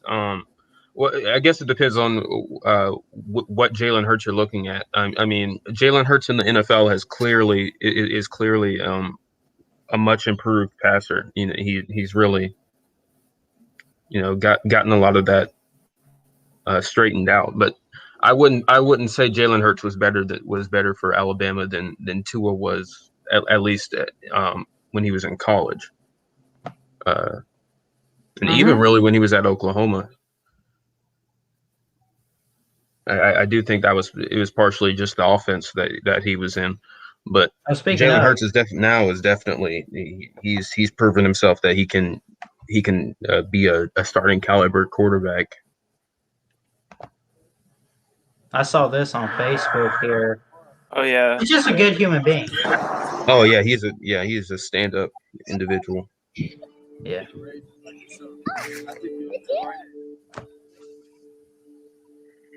Star cards, though. What do you think of my new profile pic that I brought in, Ballard?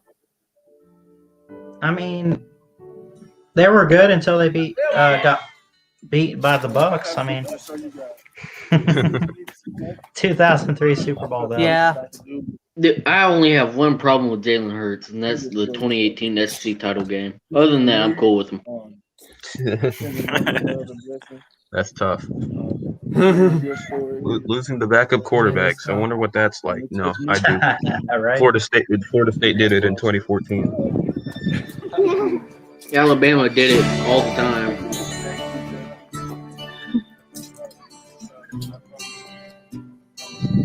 That's like his first paycheck. Sorry, right I missed. there, right? $30,000 for a new home for these people. Man, Jalen. Shout out to Amanda. A moment like that for me, just going in there and meeting everybody, it was fun.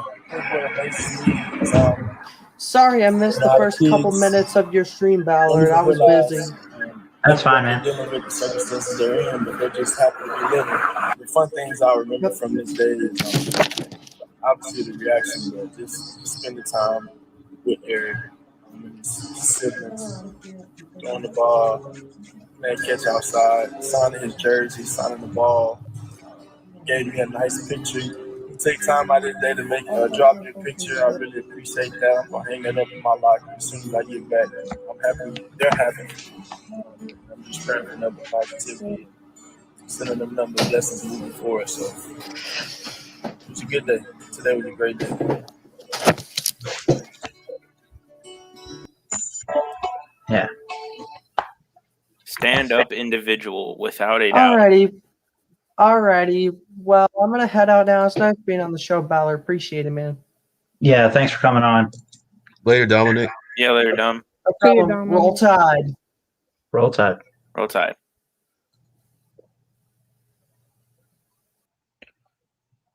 So if we're getting back to Mac Jones, a name that I heard talking about him a lot at the Senior Bowl was Matt Rule. And provided the Panthers don't really move and Fields doesn't fall, do you think he goes number 8 to the Panthers? Wait, I could definitely see it. Fields doesn't fall and who doesn't move? If the Panthers either don't trade up or Fields doesn't fall after, say, Atlanta, do you think he goes to Carolina? I hope not, but yeah, he could. I hope it not. It just depends on how the Panthers feel about the future of Teddy Bridgewater. You know what really pissed me off the other day? That kind of got me was I saw rumors he would go to like the Saints. Oh. Well, that would be a good. Honestly, that's a good match. But this. Yeah. I get that aspect, but Mac Jones, with Sean Payton, I think that would be. I think that would be. It would be a good fit. I'll be real. I mean, step out of the fan and just say like, certain quarterbacks like Trevor Lawrence. He needs the right system in the NFL. Justin Fields, Mac. Everybody needs the certain. I know we talk about system quarterbacks, but honestly, I think every quarterback is a system quarterback. Needs a certain coach, and environment. I think. I agree. Not calling them necessarily system quarterbacks, but like, every quarterback I think is unique in their own way, style of offense, how they play, how they handle, like, I guess going up against like, the coaching leadership and everything that's provided to them. So, I mean, you got to take that into account, I think. That's why Trevor Lawrence is trying to dodge the Jets, or was. I mean, he has. I mean, the Jaguars don't have a choice who they take at number 1. They pretty much have to take Trevor Lawrence. I mean, it's a lock. Just lock the whole board up and just be like, just go ahead and take him. I don't think he was dodging the Jets. I really don't. Yeah, well, yeah, he never indicated that he was. I mean, he always said he's like, he said I'm going to play wherever I end up. Yeah. So I don't think he was trying to dodge the Jets. Like he got asked about it and he just kind of kind of pushed that like no, it's I'm gonna play wherever. I haven't even really watched the Jets much this year. I'm not worried about that. So but I'm glad he's not going to the Jets, but I don't want him. But then he's going to the Jaguars, and I'm a Titans fan, so that's probably worse. Have fun with that. What is with the AFC South drafting Clemson quarterbacks, but the Titans never do. Yeah, that's something. Well, we had Charlie Whitehurst for a little while, like 10 years ago.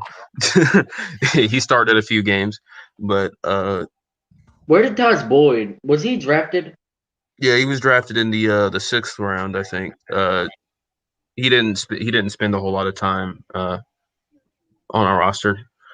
It would be hilarious if we went to the Colts. Yeah. I think it'd be funny if DJ went to the Colts in a few years. Oh my god! How pissed I would be. The Bucks, they get one more year with Tom Brady, and then they need to draft a quarterback. They'd be in that kind of range of trying to get a guy like Bryce Young or DJ in a couple years. I would not be disappointed if they got a guy like DJ. I mean, we'll see how he does going forward with Clemson, but I expect him to be really good. Yep. If there's a team I want to draft Mac Jones, I want the Bears to draft him. I want Mac Jones in Chicago. Yep. I don't think what pick do the Bears have? I want to say it's in the mid to late teens, like 17, 18, 16, something like that. Let me pull up. I don't think he's fallen that far. I got to keep working on my mock draft. What are y'all talking about? I'm still working on it. The real mystery is now, where does Trey Lance go? Because everyone going into the season said, "Oh, he's QB3 behind Trevor and Fields." And after He'll be late season, first round or something. Second day 2 guy. I'm not that high on Lance, to be honest. It's not so much his stock is falling as it is all the guys. It's everybody else rising. I agree. I mean, obviously it was Lawrence and Fields were pretty much there, and Zach Wilson had a great season. Mac Jones had a great season. Kyle Trask had a great season. I can see all those quarterbacks going ahead of Lance.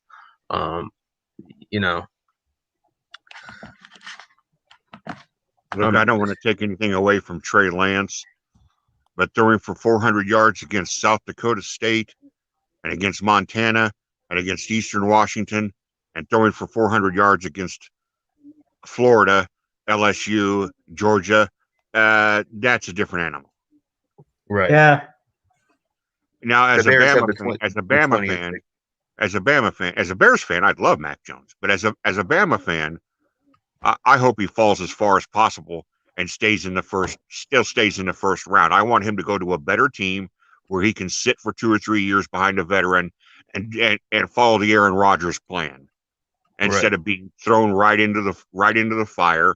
Because I know the guy I want in Chicago. I know the quarterback I want, and we'll never get him because we don't have the goods to trade for him or make the move.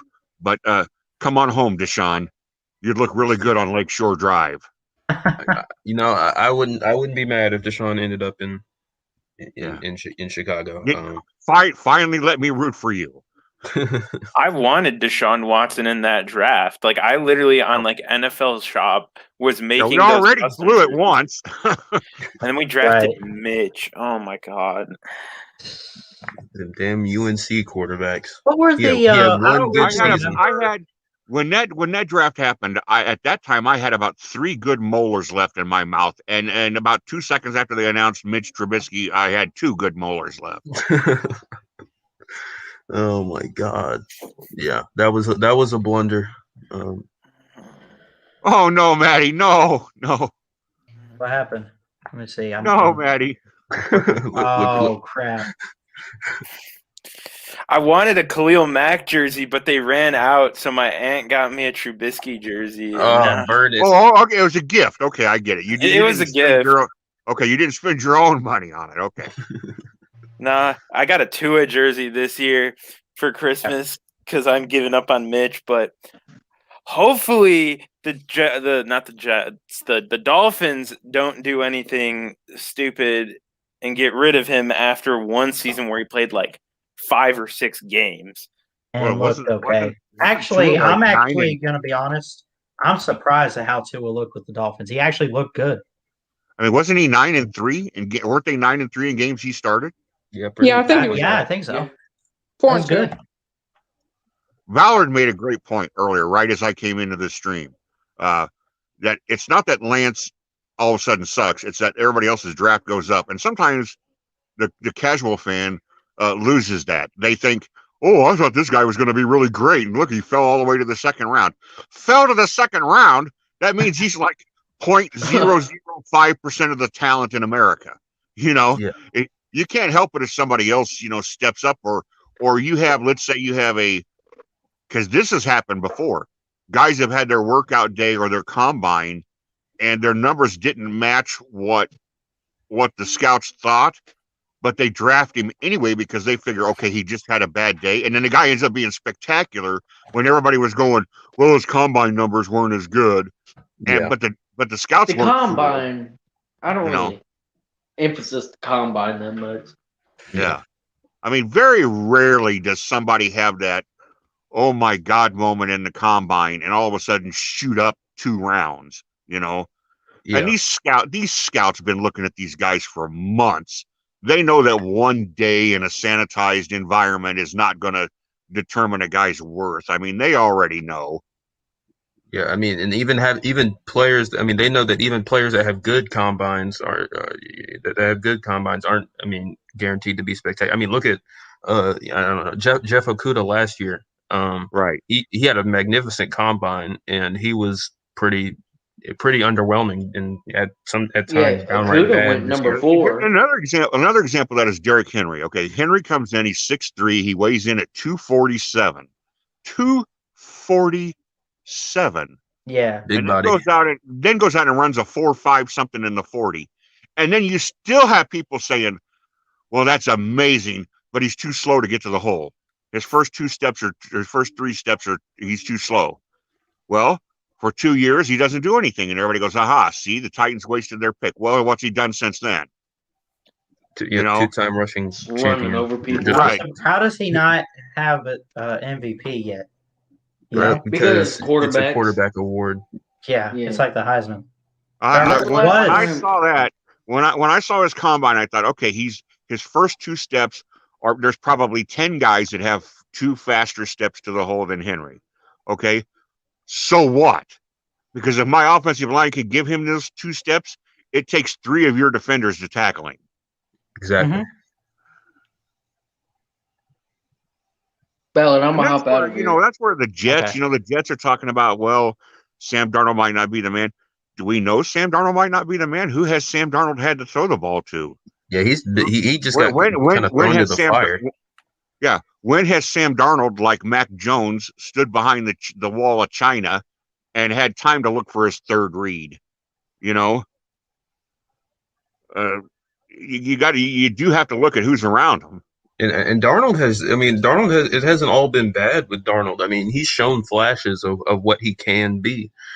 He's had some just magnificent plays. I remember he broke like 3 tackles one time on a scramble and right. Took it it was like 50 yards or something. I forgot who they were playing. Don't forget the Jets gave up on Mark Sanchez, and all he did was take him back to 2 AFC championship games. Yep. Yeah. The Jets love to do that now. Organization.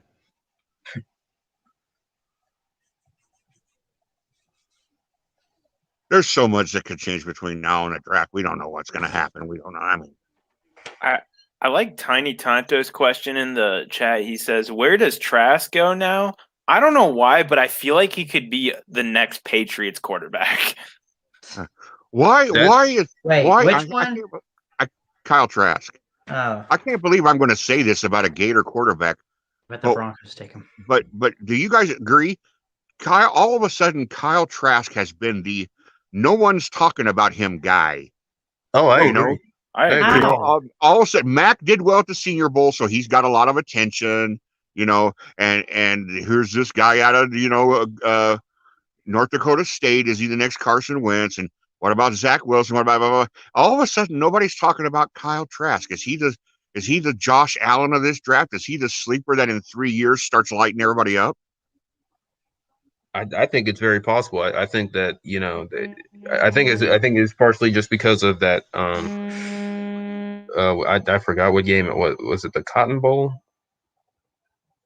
against Oklahoma. Who did they?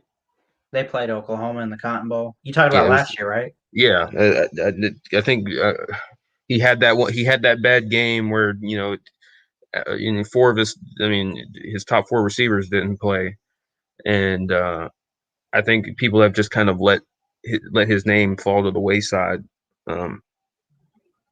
But yeah, he's definitely kind of a lot of that talk has died down.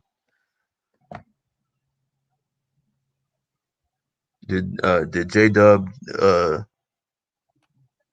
Yeah, he left. Or he might have dropped. Oh yeah, he dropped out. Sorry about that, guys. My phone rang and I screwed it all up trying to answer it and mute my mic and all that other stuff.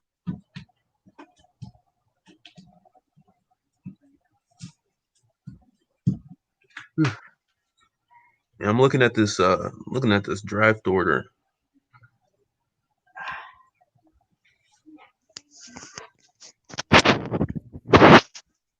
Wow, this mock draft has Micah Parsons to the Patriots. They're not okay. I don't think Micah Parsons is going to fall that far. Am I the only one who is not as high on Micah Parsons as like everyone else is? Well, the thing about that is, Micah Parsons is kind of that, not exactly Isaiah Simmons, but they're both freak athletes, and they, that's kind of been, those prototype, versatile linebackers. I think those have been getting a lot of attention in recent years. They've been hit or miss in reality, but they're still like a flashy pick. So I think Micah Parsons. I like Micah Parsons, but I think there's a decent chance that he doesn't. There's a decent chance that he doesn't exactly pan out the way that people think he will. Yeah, I would agree with that. I mean, I don't know. I think just opting out, I thought this was the season where he really just needed to prove whether or not he's like a top 5 pick or just like an overall first rounder, and he didn't play. So yeah, I think he's definitely a first round talent. I just didn't know if this would be the season where he would have cemented himself. Yeah. Caleb Farley. Yeah. I think these guys gambled and they opted out thinking we're going to have a three game season. The seasons are going to get canceled. Nobody's going to play a full season, whatever. And the way it developed, they're like, shit, maybe I should have been on the field. I think if there's any player who actually benefited from opting out, it was Jamar Chase. Jamar Chase of LSU. Yep. And that's probably it. Show me the tit. Because the last film we saw of him was him being a Biletnikoff winner and winning a national championship.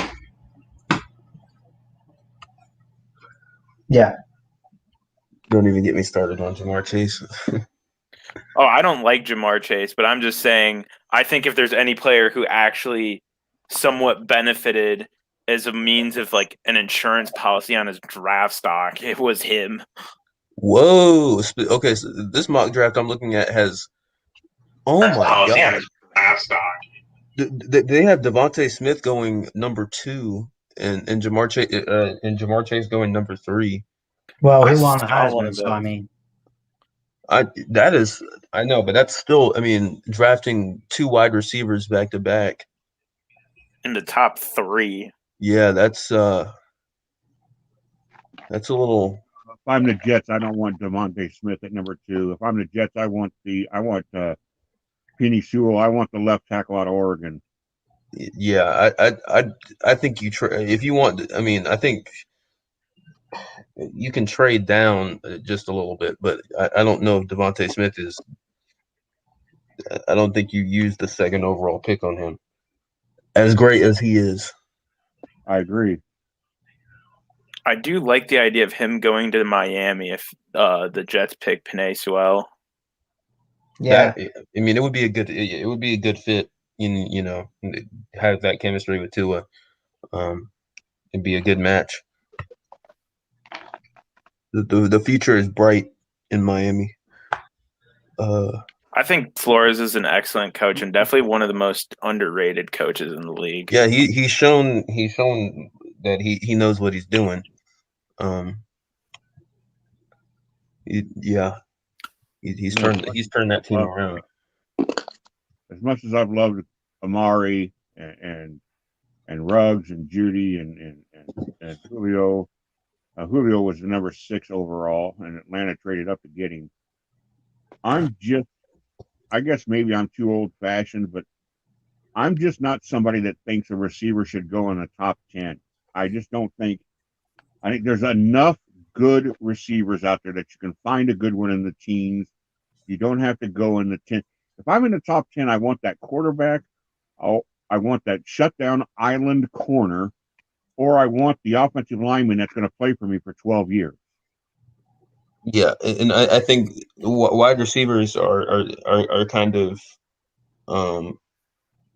they're kind of in that same grouping as running backs. You don't really need to. I mean, there's a wider crop of of very good wide receivers and running backs. You can get them in later rounds. I mean, look at this year's receiver class. I mean, Justin Jefferson had 1,400 receiving yards, and he was picked in the 20s. T. Higgins had a great season. He was picked first in the second round. You don't really need to reach and use a top 10 pick these days on a receiver. But yeah. Okay, look at didn't the Browns take Jedrick Wills, the tackle out of Alabama? Yeah, he's been good too. Yeah, and they took him at number 10 with Ruggs and Judy still on the board. Okay, right. All right. So they got way more value out of Wills than they would have ever got had they taken Ruggs or Judy. Yeah, I mean, and Ruggs and Judy had okay seasons. I know Ruggs. I think Ruggs had some injury issues during the year. And Jerry Judy, I think he had some. He had a lot of drops, like surprisingly. Yeah. I think he had like the highest. I think he had the highest drop rate or like the second highest drop rate of rookie receivers. And that's not to say that they're bust now. They're not gonna be any good because they still had solid seasons. But it goes to show, if you had reached and if you had gone into the even like the top 10 to pick Jerry Judy or Henry Ruggs, and that's the product. I mean, it's not really worth using a pick for that kind of production right out the gate. Hey, did you know that Bama wins the title every year except the years where they don't win it? Whoa! Wow! Riveting stuff right there. That is, I did not know that. The speculation's just a guess. I am flabbergasted. Well, here's something to speculate about. The signing class that Saban just signed includes the ranked nationally, the number 1 and number 2 offensive tackle, the number 1 center, the number 2 guard, and number 3, 6, and 10 wide receivers. Yes. Oops. I guess we're not going to score anymore. Yeah. That's gonna suck, huh? Man. Yeah. Oh, and by the way, a top 5 running back joins the fold for the 3rd year in a row. Yep. Too much running back depth at Alabama. But that's what they got. That's just how they've always been. I mean, this is going to force. I mean, we're going to 8. We're going to go to 8 after the 23 season. We're going to have to, because if this keeps up, the argument across the country is going to be, when is the first year in which Clemson, Ohio State, Alabama, and Georgia, and who else? Oklahoma, maybe. A 4, in which at least 2 of those teams are not in it.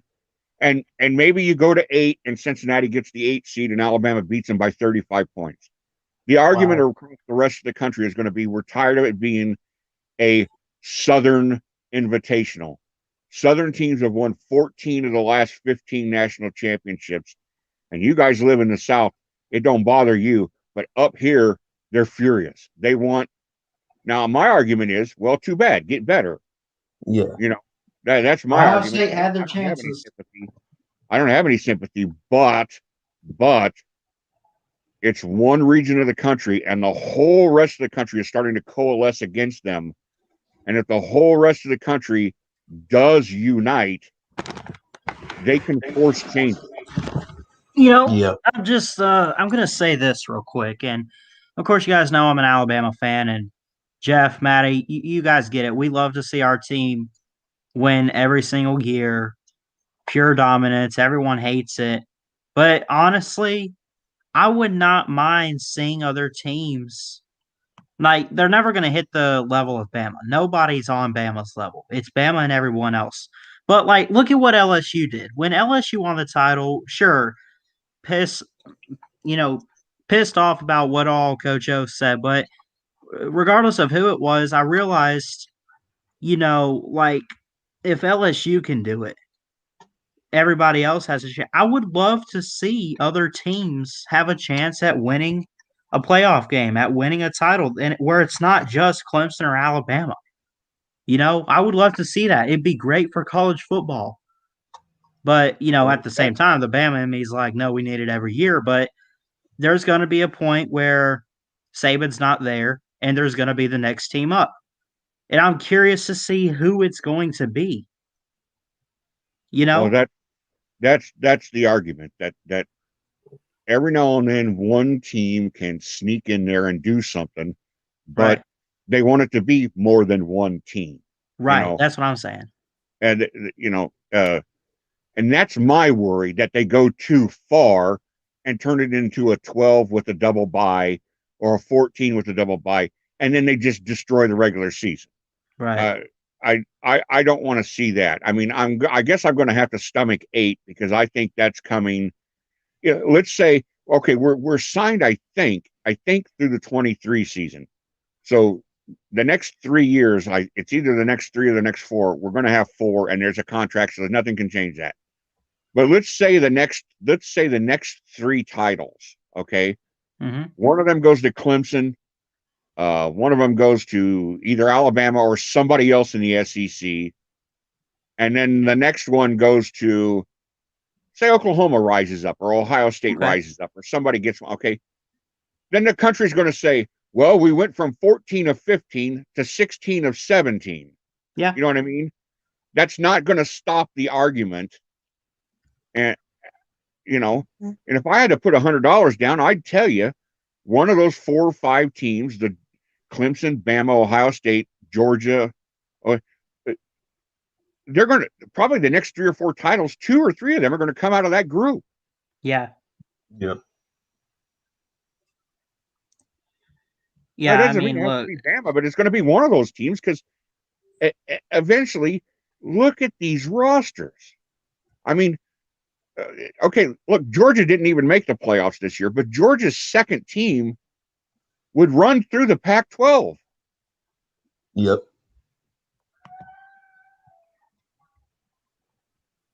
If the Pac-12 wants to be better, then they better get recruiting, and the only one who seems to really care about that is Mario Cristobal. Right. Well, but even then, Oregon still hasn't put it together. I mean, they should. It's not enough to compete with the other teams. Yeah, I mean, they should be better than what they are. That they have been. Really, they should be kind of what Clemson is in the ACC. Because even then, if Oregon was at that level, the Pac-12 people would pay attention to the Pac-12 at least. See, because the argument that the pro Saban argument is that he gets this talent and then he knows how to use it. He knows how to balance all the egos, because think of how many 4 and 5 stars are in that practice room. And those guys have gotten to Tuscaloosa, and their whole lives they've been the man. And now they come to Tuscaloosa and they're the other guy. So he's got to balance those egos. But the thing about it is, and this is the argument against what Alabama's doing, against what Clemson's doing, against what Ohio State is doing, is that iron sharpens iron. And if you can have 4 and 5 stars who don't even get on the field, those are guys that would make other teams great. Yeah. But they're all piling up in a few places because they know if I'm Marlon Humphreys and I have to guard Amari Cooper all day long in practice, when it comes time for me to get drafted, I'm going in the top 10. Yep. Mm-hmm. You'll just be a better football player. And the rich just keep getting richer. And it's not just Bama, it's Clemson, it's Georgia, it's Ohio State, it's those few 5 or 6, and it feeds itself. Yeah. You know what is great, though, and the last team, I mentioned teams that I want to see start rising up in college football and, get better and everything, but I think Maddie and especially Jeff can agree with me here. The last team I want to see make the playoffs or win a title or have any success like that is Auburn. Yeah. Yeah, burn. I mean, I hate Auburn. I can't stand them. Suffer, wallow, agonize. Yeah. I don't like Auburn, but the way those LSU fans acted in Tuscaloosa last year, just having that personal experience in my mind, really. Well, I'm not even talking about Coach O, just their fans. When I'm just on like the quad or walking around campus and just minding my own business, they're just being rude and obnoxious. I'm like, I don't want to deal with them. Like, I don't like Auburn, but I don't like their team. LSU, I don't like their team, but I despise their fans. Like, I've actually met some, I guess, tolerable Auburn fans, if that's a word to describe it well, where maybe we don't agree on football, but they're not bad or really annoying people for the most part. I agree, Maddie. I agree. Hands down, my worst experience as an Alabama student was with LSU fans. Not even close. And I got a taste of that in 2019. I mean, Clemson and LSU don't meet a whole lot, only 4 times in history. But my God, I mean, leading up to that game and after the game, the national championship game, it was, oh my God, a lot of them were insufferable. If I had never had to encounter Kansas men's basketball fans in person, in person, in a personal level, if that had never happened, I would say LSU football fans are the worst I've ever dealt with. But when it comes to football, I mean, it's, as much as I dislike Auburn, never really had a problem with any of their fans. The Georgia fans that I dealt with in person when I was an Alabama student were wonderful. The Tennessee fans were wonderful. Right. And the Ole Miss fans were nice people. You know what I mean? I want to go down to Ole Miss for different teams, but they weren't walking assholes. Yeah. I got to visit Ole Miss actually this year, Jordan. The one thing that sucked though was it rained all day and it was COVID, so there wasn't anything going on. But I'd love to go back to Oxford. Their fans were a little chirpy in that game, but that's because they were actually keeping up. But yeah, I'd love to return to Oxford.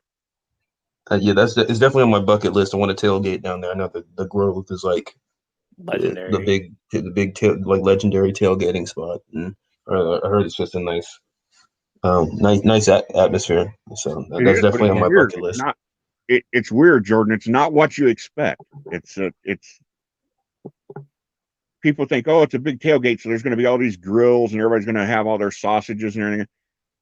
The Grove, it's all guys in ties and women in sundresses, and they're eating on tables with tablecloths and it's what would you call it, Maddie? Very Greeky.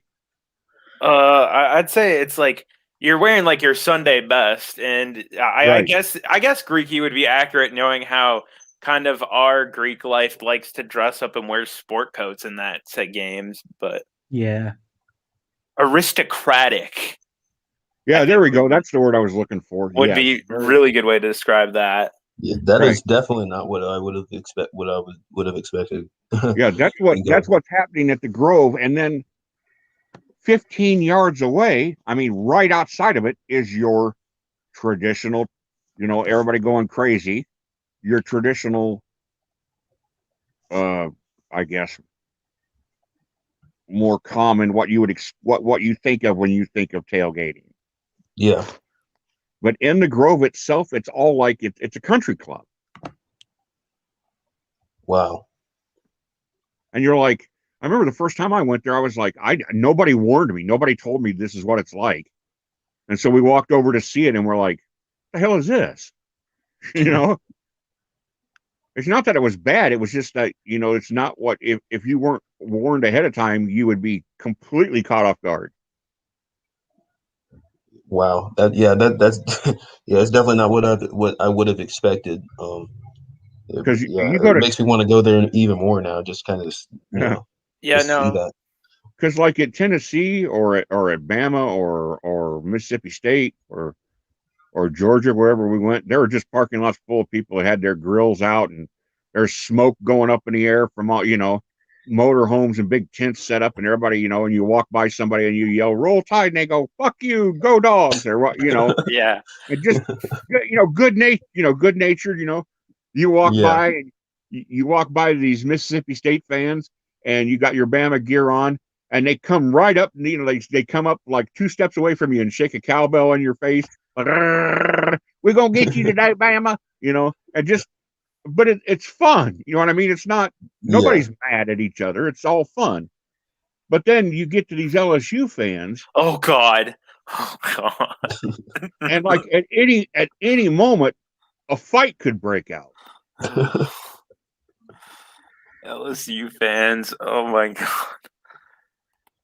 I know LSU. I mean, they're notorious, and I just, I got a taste of that. I want to show y'all something. What is this? I believe that is some Blue Painters tape, Ballard. I would tend to agree.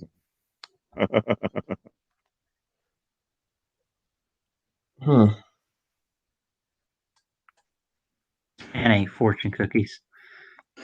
I was in that stream. I do remember that now.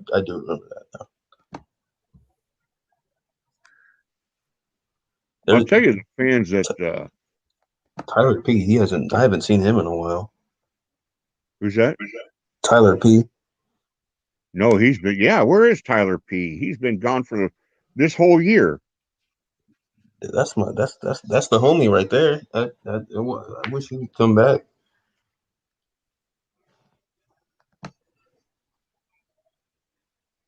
Hold on. I'm not sure what was on. Whatever. I'll tell you, as far as when I've been in Iowa City, as far as visiting teams, I would say the Penn State fans are the funnest. And as far as in Ames, it's always fun when Iowa and Iowa State play each other because that's the in-state rivalry. But as far as the other Big 12 teams go, Oklahoma always brings a big contingent. They're always there. They like to party. And when they used to be, before they joined the SEC, Texas A&M used to bring up a big crowd. That's a good point because I was at the 2019 Clemson Texas A&M game, and I got to say their fans were great. They really represented well when from my experience. They're really friendly people. Their band is incredible. Yeah, they're a weird group. They're really good. They're a weird group, but they're really passionate. They really care, so they're kind of fun to be around. It was great. Yeah, they loved. They were really complimentary of Clemson's campus and all that, and it was just it was a good time. Like, it obviously he's like, yeah, I want my team to kick your team's ass, but it was there was just that respect there. When I was a student at Bama, my favorite visiting fans that I ever dealt with, hands down, was Penn State.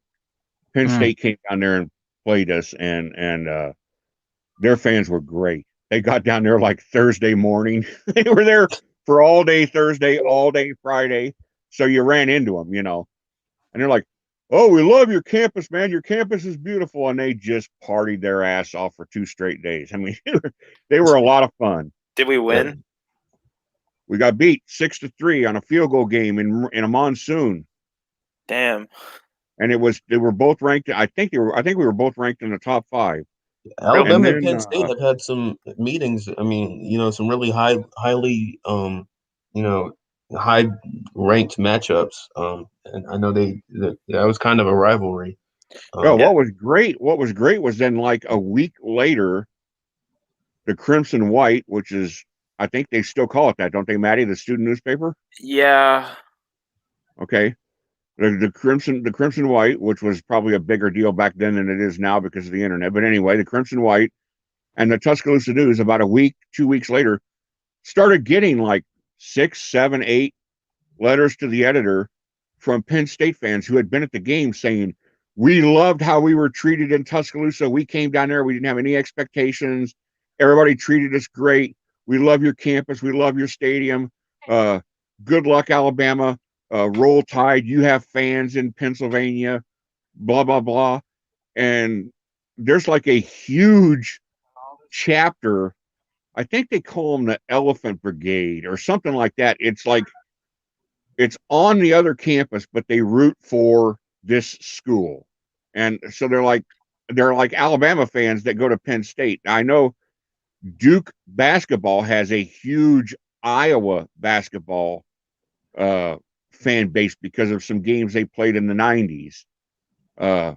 And they're like, there's like a big, like this odd little Hawkeye fan club in Duke, for like, what the hell's that doing there? You know what I mean? And there's one of those for Alabama at Penn State. So I've got mad respect for Penn State. I'll never forget that. Yeah. Then the next year, I think it was 86. Bobby Humphrey was our running back. We went up to Penn State and played them back up there. It was a home and away.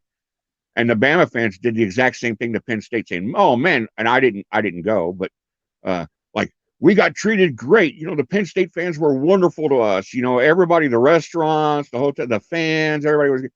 So the two schools have a long bowl history. They have a long rivalry history. I had Joe Pa and the Bear and whatever the case may be.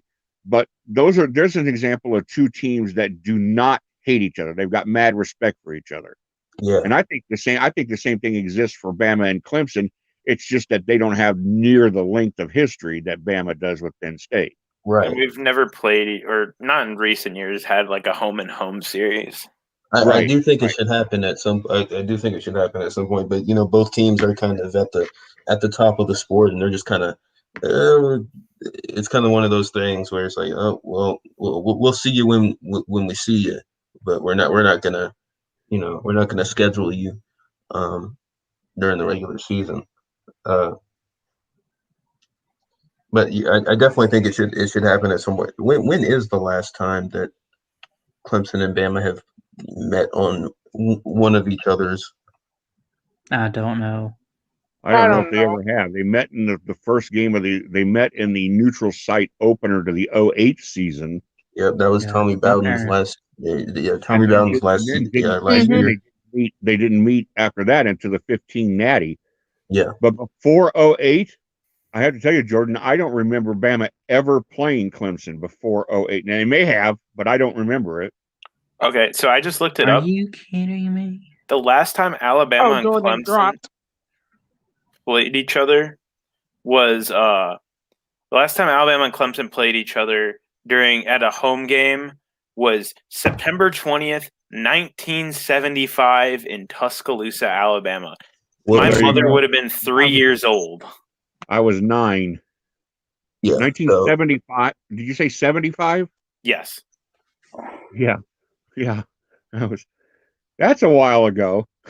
And the last time they played before that was October 25th, 1969 in Clemson, and my dad would have been a little over a month old.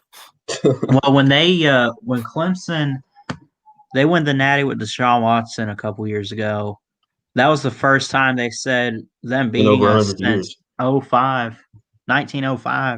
Yeah. Clemson won the first 3 meetings, and Alabama won The rest of them.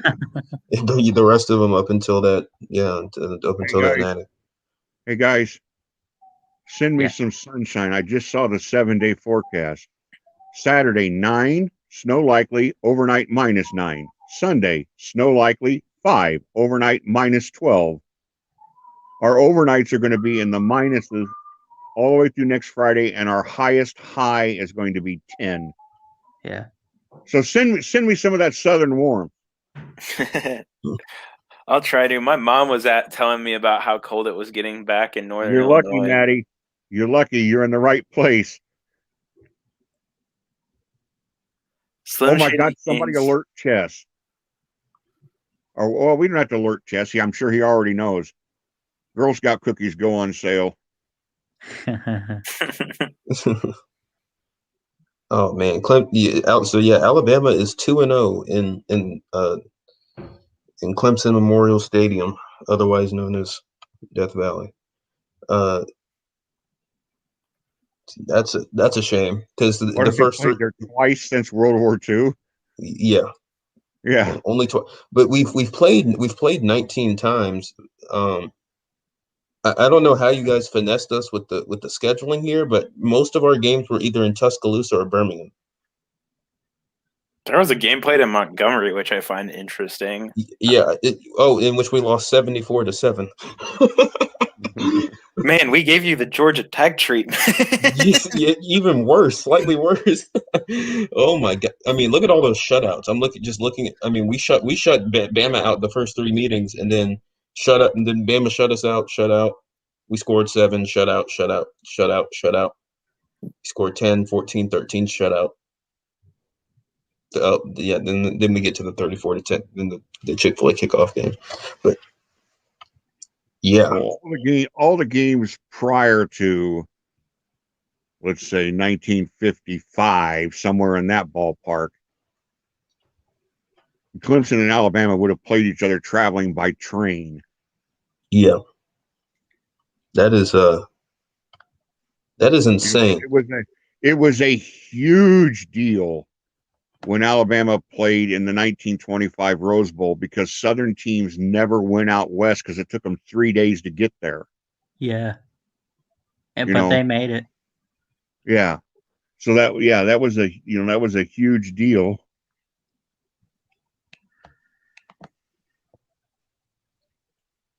I mean, that's criminal right there. What they call the original 6 in the NHL: Toronto, Montreal, Boston, New York, Chicago, and Detroit. Why? Because you could go from one station to the next in 1 day's train travel. So that mattered.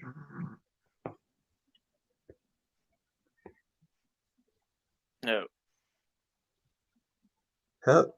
How did we let you guys schedule 4 straight games in Tuscaloosa?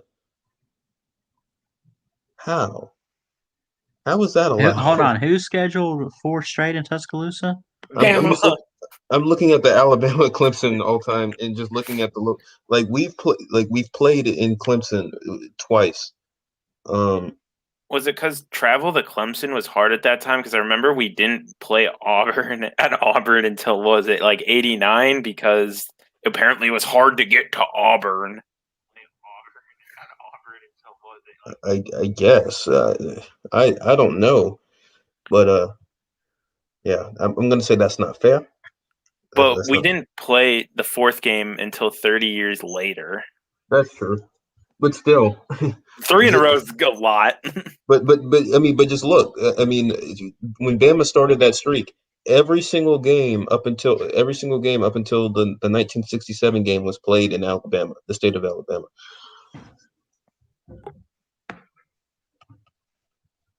I'm going with that's not fair, and I'm discounting all of these wins. Clemson is Auburn with a lake confirmed. Yep. We are Auburn with a lake. Or Auburn is Clemson without a lake. Whichever one, however you want to look at it. Our lake is pretty nice. Lake Hartwell is pretty nice. Auburn is a pasture full of cow shit. I'd love to beat Notre Dame though, but nothing matters more to me than beating the Cal College on the other side of the state, said Bear Bryant. Man, Notre Dame. Imagine having a losing whatever record team to Notre it was. Dame. Hold on. I can't relate to that. That could really a losing record to Notre Dame. Says the team that just lost to Notre Dame this year. Exactly. And avenged that loss. So yeah, didn't count. I got to step out, guys. I'll be back. It did count though. That was the one that mattered. I don't know. I'm surprised you guys beat them the second time around. Honestly, I'm not. I don't know why you would be, considering Notre Dame's history, but I mean, we were better than Notre Dame. They got the first game. They had a perfect storm of circumstances to beat us by 7 and double overtime the first time. We were better. We probably should have won that first game too, if it wasn't for poor clock management at the end of that game. So, excuses. Oh, that's not an excuse. I'm saying that's our fault. That's on us. We should have won that game. We didn't, and I knew once when we punted back, when Notre Dame scored and forced overtime, I was like, it's not looking good right now. Because we're gonna have Trav run to the outside. Yeah, it was a dumb, Lou was talking about how Travis Etienne ran out of bounds. The play was towards the outside, and he was forced out of bounds. There was really nowhere for him to go. He couldn't. I mean, he essentially got forced out of bounds. It was a bad play call. He should. I mean, Travis should have tried to cut inside and just taken his losses, and so the clock would stay running. But there was equal blame on Tony Elliott and Travis Etienne on that play. It really, I mean, Etienne had a bad game. The fumble was the fumble that was returned for a touchdown was his fault. But I mean, he had no running lanes all game. Our offensive line got absolutely dominated in the run game. Anyone who watched Clemson all year saw those issues. I mean, Travis Etienne, after the Miami game, Travis Etienne didn't have another 100-yard game until the ACC championship game. So it was, if you were a Clemson fan, you saw those issues heading up. It just hadn't mattered up to that point. We get to Ohio State and we play a team that where we can't get away with that anymore, and all of a sudden we lose. And then our offensive line fell apart in the pass game too. I mean, they had been solid in pass protection, but when that failed, I was like, okay, yeah, we're not winning this game. It also didn't help that we didn't have our offensive coordinator, but still, we just got dominated on the line of scrimmage. So I mean, I don't know how much having Tony Elliott would have helped anyway. Yeah. That's my rant. But yeah. Lenny, you're right. Yep, C- team. It was people are talking about how we're taking a step back next year. I'm like, this year was our step back, and just in terms of what we had and didn't have. I mean, yeah, you have Lawrence and Etienne, but other than that, our receiving core is nowhere near what it's been in the past. Our offensive line wasn't that great. Our defense wasn't that great. It's talented, just young and inexperienced, and it showed a lot at times during that game. Just during the season, really, when Syracuse and Virginia kind of dotted us up a little bit. Then of course you have the Notre Dame game. it just you could see some of the issues coming. Oh, the Boston College game. How can I forget about the Boston College game? And so we get to the playoff and we play a team that's been preparing for us for 12 months, and 49-28 is the result. So it is what it is.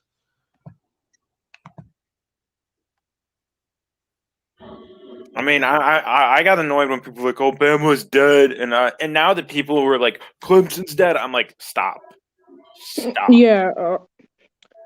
Yeah, people think that Clemson's dead are retarded. No. Yeah, I would tend to agree. But yeah, I fully expect us to be better in a lot of those areas. I'm still concerned about the offensive line. I'm not concerned about the defense at all. Really, yeah. I mean, we're just considering what we're returning and what we've got coming in. I'm not worried. We're probably going to have the best defensive line in college football next year. I'm not worried about the defense. And we have a very great quarterback that's going to be stepping in, to kind of just continue and keep the ball rolling. So I actually think we'll be better this year overall than what we were last year, despite losing. Trevor Lawrence and Travis Etienne are two of the best players to ever put on a Clemson uniform.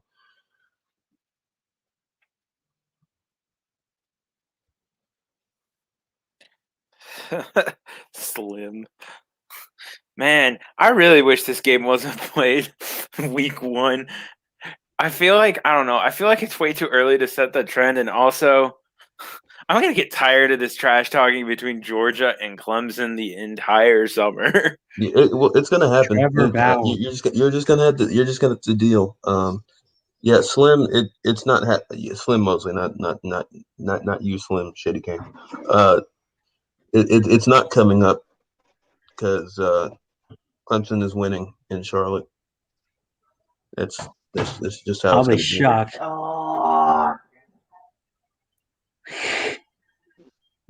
Clemson fans are so confident they could beat Georgia. They don't have a dude. You guys lost Trevor Lawrence. He had to leave for the NFL, and we don't need Trevor Lawrence to beat Georgia. Ukulele. Oh my gosh. Ballard. We got Bryce Young. They won a national title before Trevor Lawrence too. They're going to be well. Okay That was after Deshaun Watson. Yeah, that was Deshaun Watson. Deshaun Watson was a 4-star coming out of high school. We have the number 1 pro style quarterback of the 2020 class stepping in, and fine. And what about? Okay. I'm not comparing him to. I don't know why you're getting insecure because I'm not talking about Bama. I'm talking about Georgia. I'm just trolling Clemson a little bit, man. I know they're going to be great with DJ. I mean, he proved it last year when he took over a couple games. Yeah, I mean, it's a shame. Our defense was so abysmal in those 2 games. Yeah, but because he almost single-handedly beat Notre Dame. I have a question for you, Ballard. What? How's it going to feel losing to Miami? 34-13. Bye, Slim. No. Hey, look. If we lose to Miami week 1, the dynasty's over. You know how this works. Yeah. All I'm saying is you've lost every offensive weapon you had. Bryce Young looks like hot trash. What? I won't say hot trash. He's played in garbage. He hasn't done anything to prove anything. He goes in and he hands the ball off. I have seen every snap he has taken in game this year. So you saw him throw a touchdown pass, right? Yeah, he threw a touchdown pass. Well, great. Tate Martell threw a touchdown pass too. What do you want to cook? N'Kosi Perry. Tathan. Start Tathan. Tate's gone anyway. Hold on. Let me educate this. He entered the transfer portal 34-13. Again? Yeah. Yeah, he's gone. He's still Who's got going it to take him though? He's in his mind that he's going to be a quarterback. So whatever. I mean, I think he could be a good player. I think he could be a hell of a slot receiver. I don't know why he didn't just go to JUCO and play quarterback down there. Bryce Young's trash. I don't know why he didn't do that. That would have been the perfect option. Go to JUCO, light it up. I don't even know if he could light it up in JUCO. I just don't think he's a good quarterback. But look at that rope. But that would have been a great option for him. This is Bryce Young, people. Yeah. Okay. That number one, that's highlight. Number two, that's not in college. Yeah, I don't. It's high school. Yeah, it's high school though. High school and college are two very different games. I would agree. I agree. He's in one of the toughest states. Ballard, to play show high some school of it. football, Show some of his plays. I don't agree. I don't agree with Slim, but I'm just saying to prove your point. Now, I'm not saying he's not going to develop into a quarterback. All I'm saying is what I've seen of him so far gives nothing to worry about. Oh no! Yeah, he hasn't been overly impressive in his snaps, but I don't put too much stock on that. I think I feel like if Trevor Lawrence hadn't gotten COVID, we would be saying the same thing about DJ. It's like, if Trevor Lawrence had played the Boston College and Notre Dame game and everything played out the way it played out, we would be talking about, well, we haven't really seen DJ, because other than those two games, DJ really didn't. He took snaps in garbage time. He threw a couple touchdown passes. He ran for a couple touchdowns. Yeah, that's it right. But he never like. Yeah. My point is, a year ago today, all we heard is Bryce Young's going to be the starting quarterback by week 3. I didn't believe that hype, honestly. I didn't believe it either, but there was a lot of people who believed that Bryce Young was clearly just better, and Mac Jones did. Mac Jones might start the first couple games, but Bryce Young was eventually going to take that spot because Mac Jones ain't no good. But yeah, that I heard that from some people. You guys, that didn't. Week show will be better. Yeah, I vividly remember. I mean, there were even Bama fans that had that opinion. Well, and Ballard's one of them. That's why. What opinion? You said that Bryce Young was going to take over by the 3rd or 4th game. I said, okay, that was before the off season got canceled. I don't remember exactly when you said it, but I do remember saying that though. But then the off season gets canceled, and I said there's no room for him to compete. I don't have it written down what day you said it. What was I going to say to Slim? Do you think Perry will be held, or not Perry? What's his name? King. That thing. Do you think De'Aaron King will be healthy by that week 1 game? And do you think if he's not 100% and he still decides to play, will that be a factor in that game? I don't think they'll put him in if he's not 100%. And if he doesn't play, it'll probably be Tyler Van Dyke, who was like the number 3 pocket passer in his class. See, Miami's problem isn't lack of talent. They have Their problem is they have no consistency in their coaching staff because the majority of the fan base is batshit crazy. Yeah, I agree. And that's right. Perry is transferred. Like I know he withdrew his name because he's finishing the spring semester, and then he's transferring in the. They've already given his number to another player, Keyshawn Smith. Okay, yeah, that's what I thought. So yeah, it'll probably be TBD then. Yeah, because he sat out all last. He redshirted last year, actually. I don't know. Did anybody actually redshirt last year since it was a free year? No, not officially. Yeah. Hey, either way, he rode the bench, which is what you want a freshman to do: sit back and learn. I mean, most of the fans is looking at. Go ahead. You're good. I said most of the fan base is looking at Jake Garcia just because he just got recruited and that's the right shiny new toy. Right. But no, Tyler Van Dyke is more than a capable quarterback.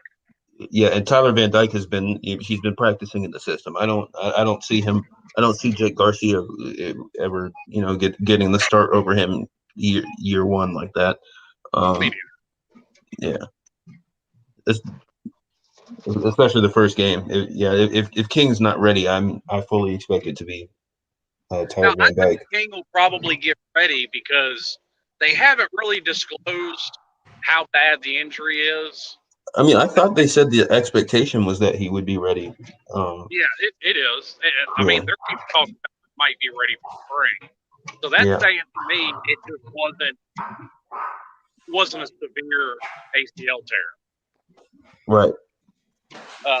Which, honestly, I was waiting for it all game because it's something we fans didn't know that first game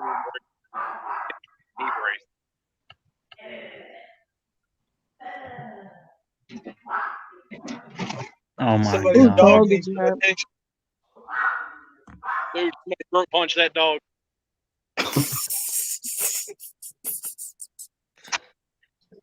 Lenny, that's a hot take, sir.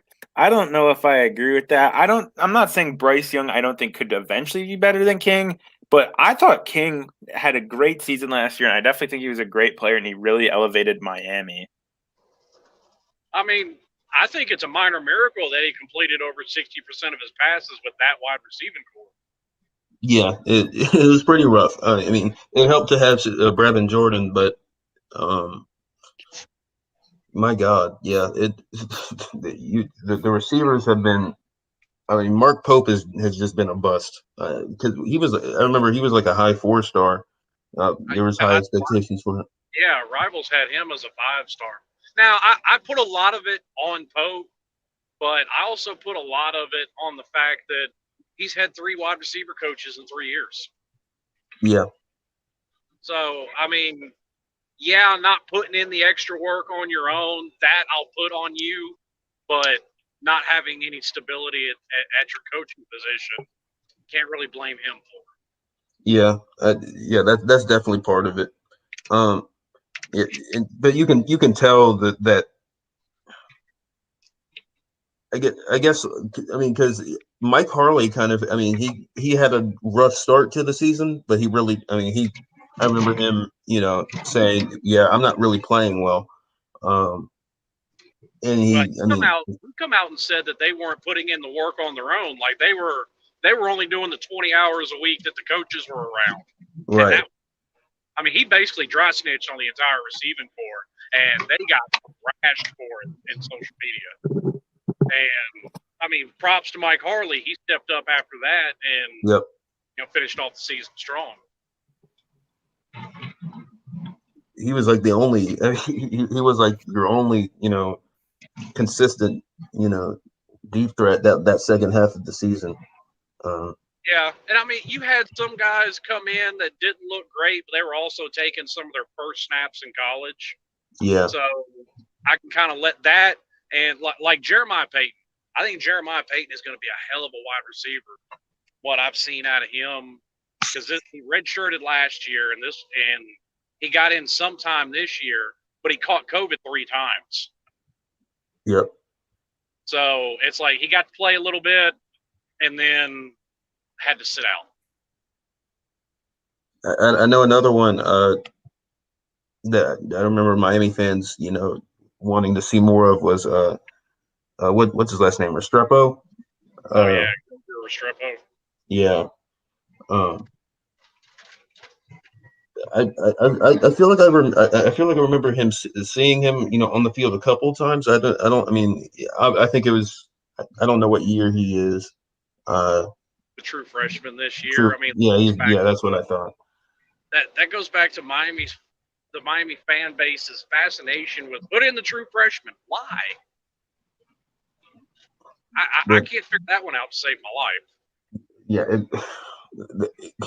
people, they see one thing and take it to an extreme. It's like, oh well, this team started this true freshman, and it revolutionized their entire offense. Yeah, but I mean that doesn't happen very often. Trevor Lawrence is the exception, not the rule. Exactly. If you can't just say, oh well, just put in the new guy because we need a change. No, that's not how it works. I mean, these players start for a reason. I mean, these coaches are seeing everything in practice. It's obvious that if Restrepo isn't starting, it's because he's not there yet. Yeah. Well, and they just because they don't know because they're not in practice. Here's a big one you hear is, oh, Manny Diaz is playing favorites. Yeah, I've heard that one before. Yeah. But playing favorites. How do you know? Well, that actually started in 2019. That started because of how good Greg Rousseau turned out to be and the fact that he didn't start the first 3 games, but they just throw out the fact that Greg Rousseau said he hurt his back in fall camp and it slowed him down. Sometimes, I mean, I get that. I mean, I experienced some of that from some of, I mean, even in Clemson's fan base, sometimes, we do stuff like that. I mean, you got to know. It's like, I mean, these coaches are watching these players every week and seeing them and seeing how they play. I don't know how you can think that I know better. Couch coaches, man. Couch coaches. Yep. Well, and I mean, you have the nut jobs in every fan base. I mean, I don't keep up with Alabama, like say Ballard or Matty does, but I got a good friend that's an Alabama fan. Mm-hmm. So he's on all the message boards and all that other crap. And I mean, there were people talking about wanting Nick Saban fired in 2019. Oh my! I don't blame him. Yeah. I mean, you got blown out. Hey, listen, there were those fringe Bama fans blown out by Dabo. I mean, there's no excuse for that. He's not that. I mean, he is now because he did it. But I mean, going into that game, I mean, he's not that kind of coach. Be real. Well, he is that kind of coach. He is now. He had a good. I mean, he's been that kind of coach. He had a good team that year too. So I mean, I don't think Clemson was 28 points better than Bama in 2018. I think if that game was played, 10 times, I think maybe we split. What, Zach? Yeah, probably go 6-4. What? Yeah, I don't think that Clemson was 28 points better. It was Clemson was better prepared that night, and that goes to the coaching staff. It was a fantastic game plan by the coaching staff, and Trevor Lawrence played out it, and Justin Ross played out of their minds. That's not going to happen every single game, but that's just how it played out that night. I don't think anybody actually thinks that as a team. Joe Rogan's better at being gay than you can commentate. I don't think anybody will think that Ohio State was actually a better team than Clemson. Gay with monkey. Better that night. Yeah, they were definitely better that night. And I mean, you got to think they were pissed off about last year. I mean, they had prepared for that. It was clear they had prepared for that game for a long time. With how they executed and just what they were doing, I mean, it was clear that they had been preparing for that game for a long time, and I think that's probably why they didn't play so well in some of the earlier Trying games. to give you a chance, lady. Sorry about that. I forgot I was sorry. It's all good. No problem. Speaking of Ohio State, we'll find out in the next year or two if this turns out to be true. But I'm not convinced yet that Ryan Day is an elite head coach. I think he was handed a stacked team and then handed Justin Fields on a silver platter on top of it. I think that's a fair assessment. He's still working with a lot of Urban Meyer talent. It's clear that he's recruiting on an elite level right now. Is he recruiting at an elite level, or does or is Ohio State just recruiting like Ohio State recruits? No, he's recruiting on an elite level. It's a little bit of both. I mean, yeah, Ohio State is a brand name. They're going to pull in guys regardless. But I mean, look at if Alabama didn't have the class they did, I mean, we would be talking about Ohio State as having one of the greatest classes ever. So you know, I think you can. It can be both. I think Ryan Day is a. I think Ryan Day from what I've heard about him, I think he's a fantastic recruiter. But of course, it helps to have. I mean, be at Ohio State because Ohio State will recruit like Ohio State. So I think it's a little bit of both, but I do think it's a good point to consider that Ryan Day still has he's only coached two seasons, so he's still establishing his own identity at Ohio State. So we'll have to see. I mean, a couple when his roster is mostly his own guys. What Ohio State looks like. So, I think this year is going to be a good indicator, really, because by then a lot of the players on the roster will be, his own guys. So we'll see.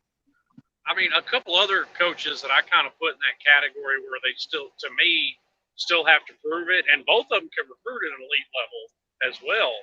You're saying Kirby? Kirby's one, and Mario Cristobal's the other. I mean, Mario has won 2 Pac-12 championships, right? Is that really saying a whole lot, though? No. And you won the Rose Bowl last year. No, Bama won the Rose Bowl last year. No, Bama won the 2019. 2019. We're in a new season now. What the heck? Okay, well, I get what you're saying. Okay, by last year, yeah, he meant I know. I was just messing with him. We're in a new season now. Let's go. Come on. But knowing what Mario Cristobal could do as a recruiter, everybody knew that before he became Oregon's head coach. That's true. It still has not translated on the field. Yes, No. They won a Rose Bowl, but because of dumb losses, they haven't come close to sniffing a playoff berth yet. And they realistically, they should be in that conversation. They recruit. They're clearly from a roster level better than USC. Than their only other real competition. Washington is a good, well coached team, but they don't bring in the kind of guys that Oregon does. Perfect example. Look at Miami over the last 15 or so years. They've been clearly the most talented team in their side of the ACC, but it hasn't translated to a whole lot of wins. And it comes down to, do you have the right guy? So yeah, I get that. I get that criticism. Oregon definitely should be better than what they have been the past couple of years. And I said it earlier. I mean, you're in the Pac-12. There's really you really don't have much competition, and for that, that California town. I mean, Oregon goes into California and gets whoever they want. I mean, USC is really, that's pretty much it. You really only have to worry about USC, but Oregon is out recruiting USC. So you should be the quote unquote Clemson of the Pac-12, and running through that conference like it's nothing.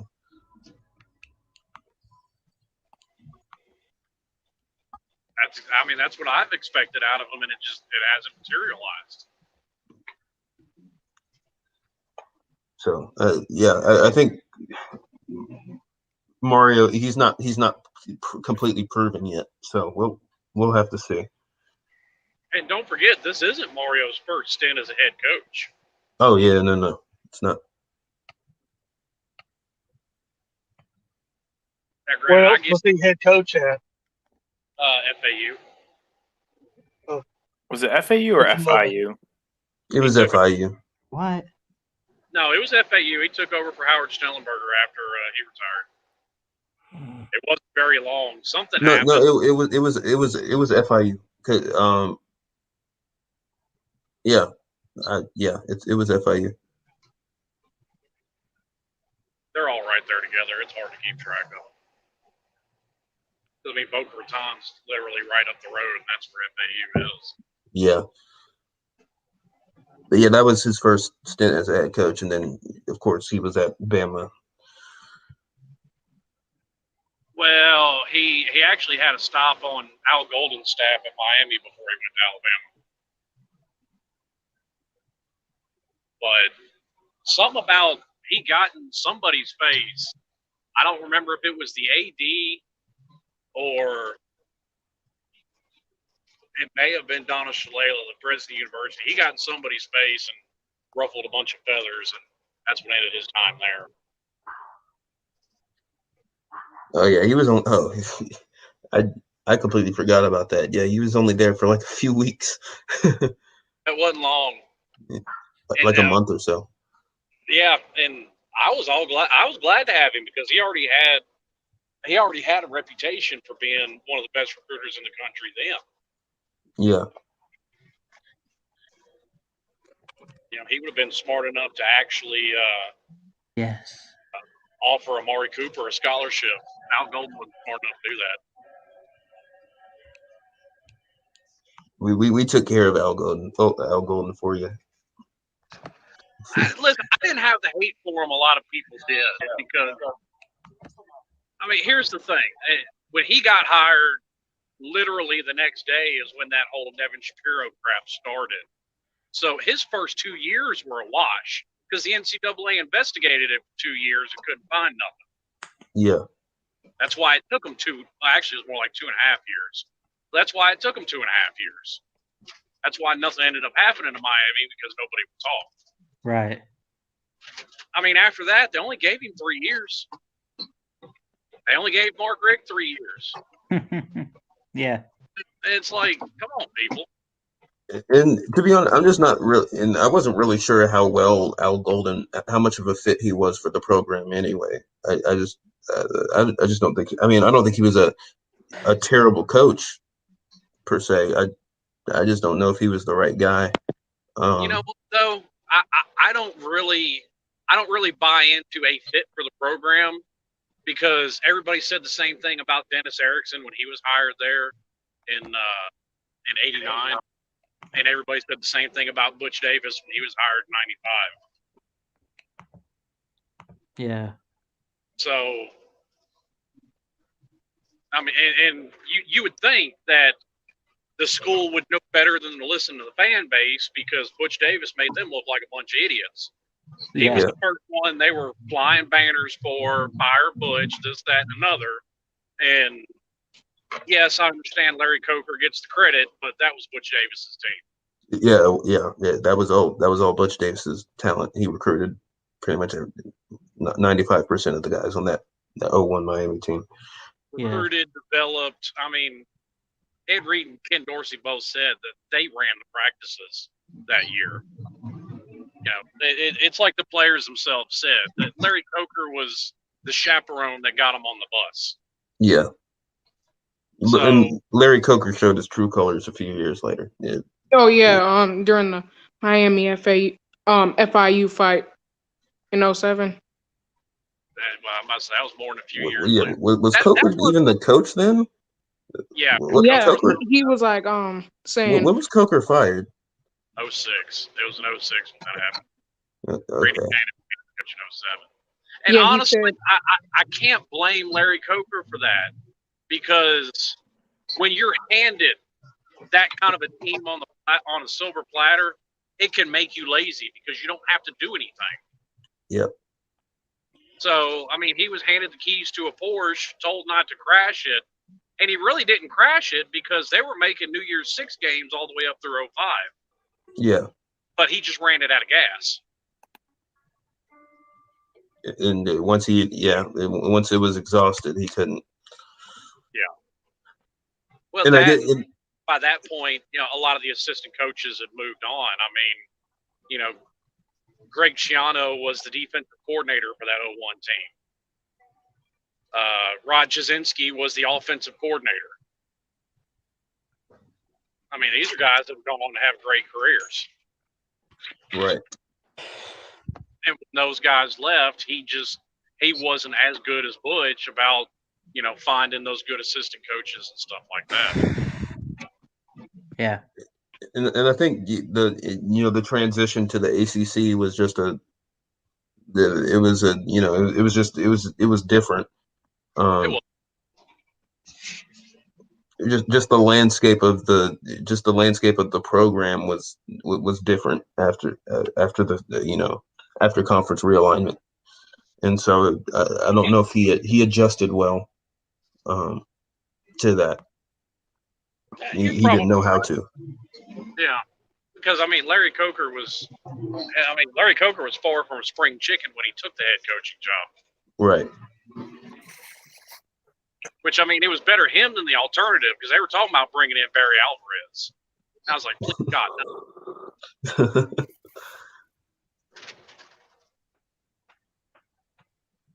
But listen, I don't get as down about it as a bunch of Miami fans, because I just look at it as, okay, we're in the same position that Georgia was for 20, 25 years, and Alabama was for 20 years. Everybody goes through it.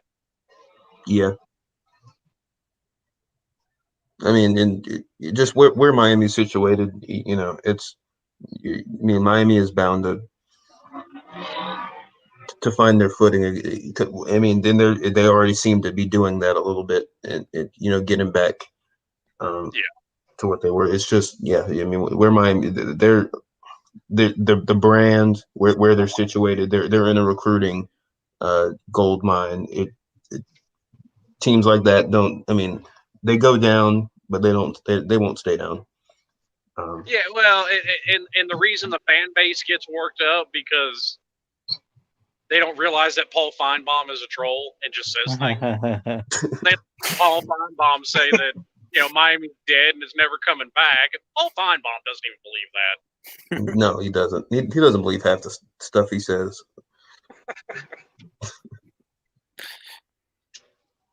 Although I wish somebody would just call in one day, man up, and be like, what does Nick Saban's taint really taste like?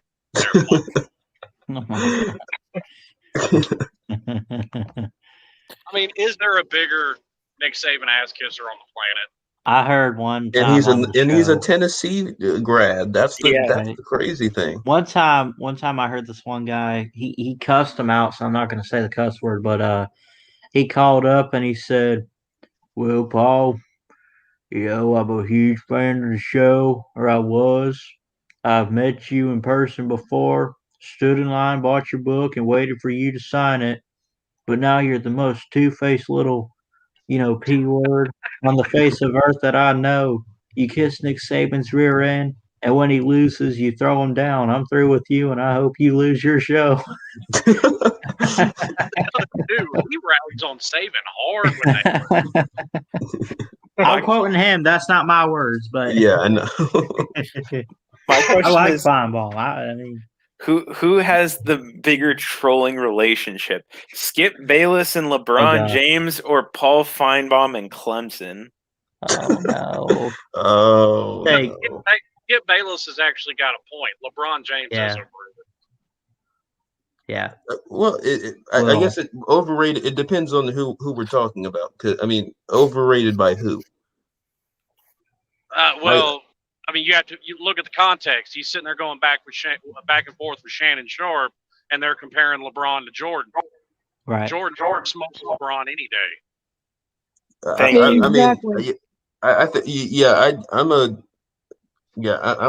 on the MJ side of that debate. Same. Yeah, and it's not just rings. Jordan won DPOY in the backcourt. Right. Well, and even beyond just that, look at the way the game is played now. Look at the way the game was played then. Exactly. Like LeBron wouldn't have to flop back then because Dennis Rodman would have knocked his ass to half court. Exactly. Like you could literally be like Andrew Bynum in the paint and they wouldn't call a foul. Now you want to do. See, that's why I don't like people that try and compare. Let's just say Mac Jones. Trying to compare Mac Jones's passing stat to Jim Kelly's passing stats. You're comparing apples and oranges. Yeah. Yeah, it's not like comparing Max to Joe's, where basically it's the exact same league in 2 different years. Nothing really changed. Exactly. I mean, it was so. You don't even have to go back to Jim Kelly's day. You can go back to the 90s. It was so much more run heavy in the 90s compared to today.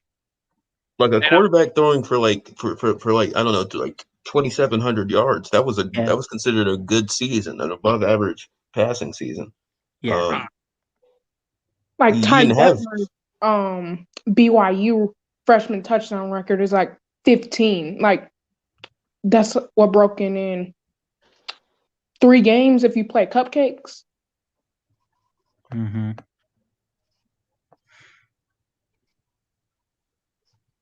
So yeah, it is a different. Yeah, I mean, yeah, the game was just different. You know, Joe Burrow threw for 5,000 yards, but so let's compare him to a quarterback that was running the wishbone back in the 80s. I don't. Yeah. Now, granted, I don't think he's a good quarterback, but I mean, compare him to you said the wishbone. Troy Aikman ran the wishbone in Oklahoma. Yeah. For a little bit, anyway. No, Nebraska ran it for years under Tom Osborne. That was their bread and butter. Yeah, which this may trigger Ballard and Maddie, but that's the greatest coach of all time, not Nick. I disagree, but no.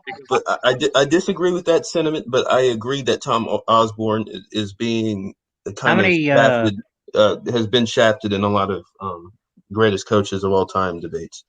Tom Osborne was Tom Osborne was amazing. I mean, how many national titles did that guy have?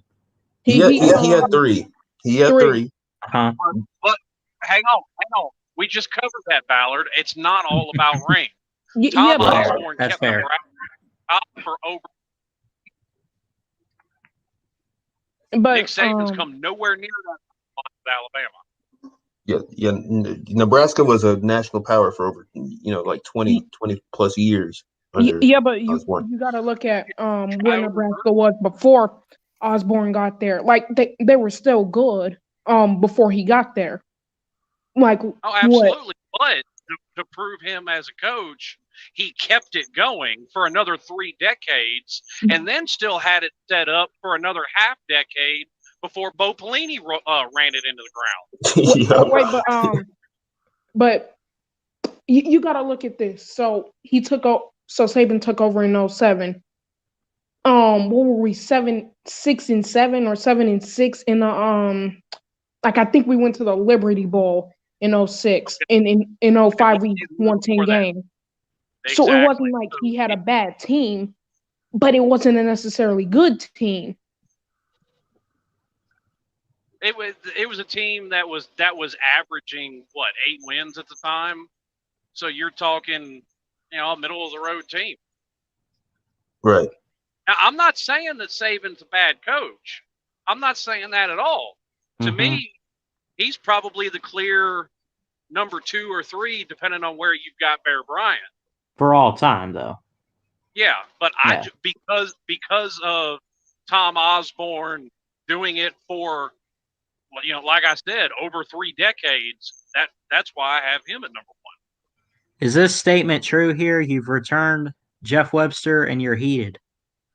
That's putting it mildly. Let's hear the rant. Go.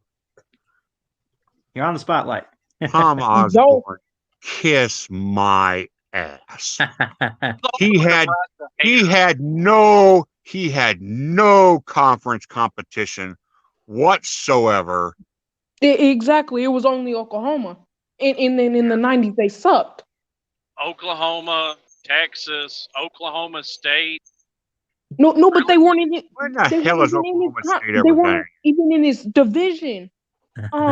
He had Colorado and who else?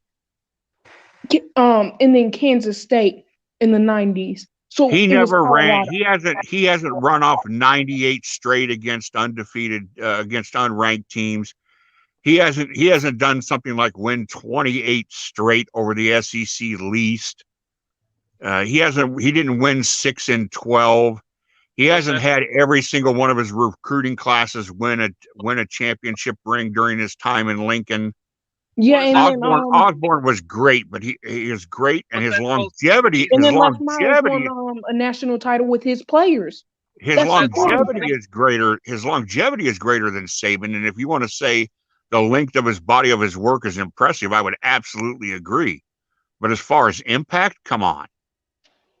Yeah, because exactly. beating up on a crappy SEC schedule ain't winning you no points with me.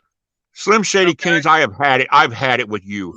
You won't man dive just to get past the line there.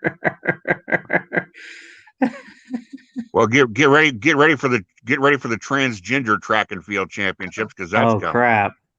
I know Slim loves that, having the transgendered men run with the women. Man, how do we get to this? That's I don't want to get into that, but I mean, I was fine. I was cool with the the Alabama, the Tom Osborne stuff. Okay. Hey, Ballard, I'm gonna get dinner. I'll see you later, dude. Yeah, I've been thinking about trying to end the stream here. I mean, well, Ballard, kick us out. Yeah, it's your stream, buddy. Yeah. Kick us out if you're ready to. Yeah. Well, I mean, if you guys got anything else, I mean, I just know I would probably have to leave soon. Lemon's wrong. I can sit here for hours. I really got hours. I know. Who goes live tonight? I guess BBD or whoever. Yeah. I think so. Yeah. BBD, I think at 8 Eastern. Yeah. Who else is live tonight? Does Pete Pigskin? Yeah. I think he goes live at 10. Live tonight. He's at 10. Okay. Because a lot of I'm wondering about Sunday. Anybody know about Sunday? Because with the Super Bowl, who knows what's going to happen on Sunday? Probably a lot of people who normally go live. Lou is doing a Patreon stream. Yeah, but I don't have his Patreon. I don't know. I'm still trying to figure out if I want to go live for it. Definitely watch it, obviously, for my Buccaneers. Who's doing a Patreon stream? I think Lou is. Oh hell! The last thing I want to do is watch a game with Lou. Especially NFL. I don't care who's playing. I don't want to watch it with Lou. Did y'all see him react to y'all see him a few weeks ago when he reacted to the Georgia field goal in that Peach Bowl or whatever? Yes. He couldn't say the name. He's like, whoever the heck. Hot Pod, Chess calls him. Yeah, Hot Pod. Podlesny or something like that. Podlesny. Yeah. That is something that's really kind of had me perplexed, and I've been trying to figure it out. A team that beat Cincinnati by 3 is gonna steamroll Clemson. I don't know about all that. Yeah, I mean, you lost your bowl game, and you think that you'll beat them. On that, Slim, absolutely. Yeah. Lou's been talking this whole time, and like it's a foregone conclusion that Georgia is the better team, is going to be the better team in Charlotte. And I'm like, I don't know what basis you have for that. That's just trash. I talk like it's a foregone conclusion that we're going to steamroll Alabama. Well, yeah, no, I get the trash talk angle, but right, trash is trash. That's just trash talking. Everybody can get along with that. But he's I think what Jordan is trying to say is that he's trying to make a non-trash, rather a serious point, and that's where I'm like, well, now hang on. Well, because when you make a serious point, and that's the funny thing, when you make it a serious point, people take you seriously. They get mad about it. Right. They end up calling him. Well, and then I don't understand where all this sudden love for the Georgia receiving corps come in. When has George Pickens done anything that really mattered? Against Baylor in 2020. I mean, George Pickens had some good game. I mean, no doubt he's a good receiver. I won't discredit him or anything like that. I think he's a really good receiver, but I don't. But I don't see this, this magic explosion of offense that Georgia fans are predicting. I mean, and especially week 1. Yeah. I think Georgia fans think that they're going to be in 2021 what LSU was in 19 and Bama was in 20. Yeah, something like JT Daniels is going to go insane, and I mean, I do think that Georgia's offense will be better, and I think it will definitely be more explosive than it's been in years past. But I don't see this. We're going to throw it all over Clemson, and they do get to pile up some numbers against Kentucky, Vanderbilt, South Carolina, Tennessee. Yeah. Here we go. No. The SEC's dominant. Those teams would run through. Don't even talk like that. He can't pronounce his name either. Oh my God! He fucking made it! Oh my God! Yeah, so Georgia fans think they're going from celebrating a last-second win over Cincinnati to beating Clemson, who's been arguably the second best program in the sport over the last 10 years. Yeah, not 10, like 6. They weren't even in position to kick that field goal. Crap. If Cincinnati makes that first down. Yeah, that's the thing. If that game plays, if that one play doesn't happen and Cincinnati pulls out that game, we're talking about this Georgia team a lot differently going into 2021.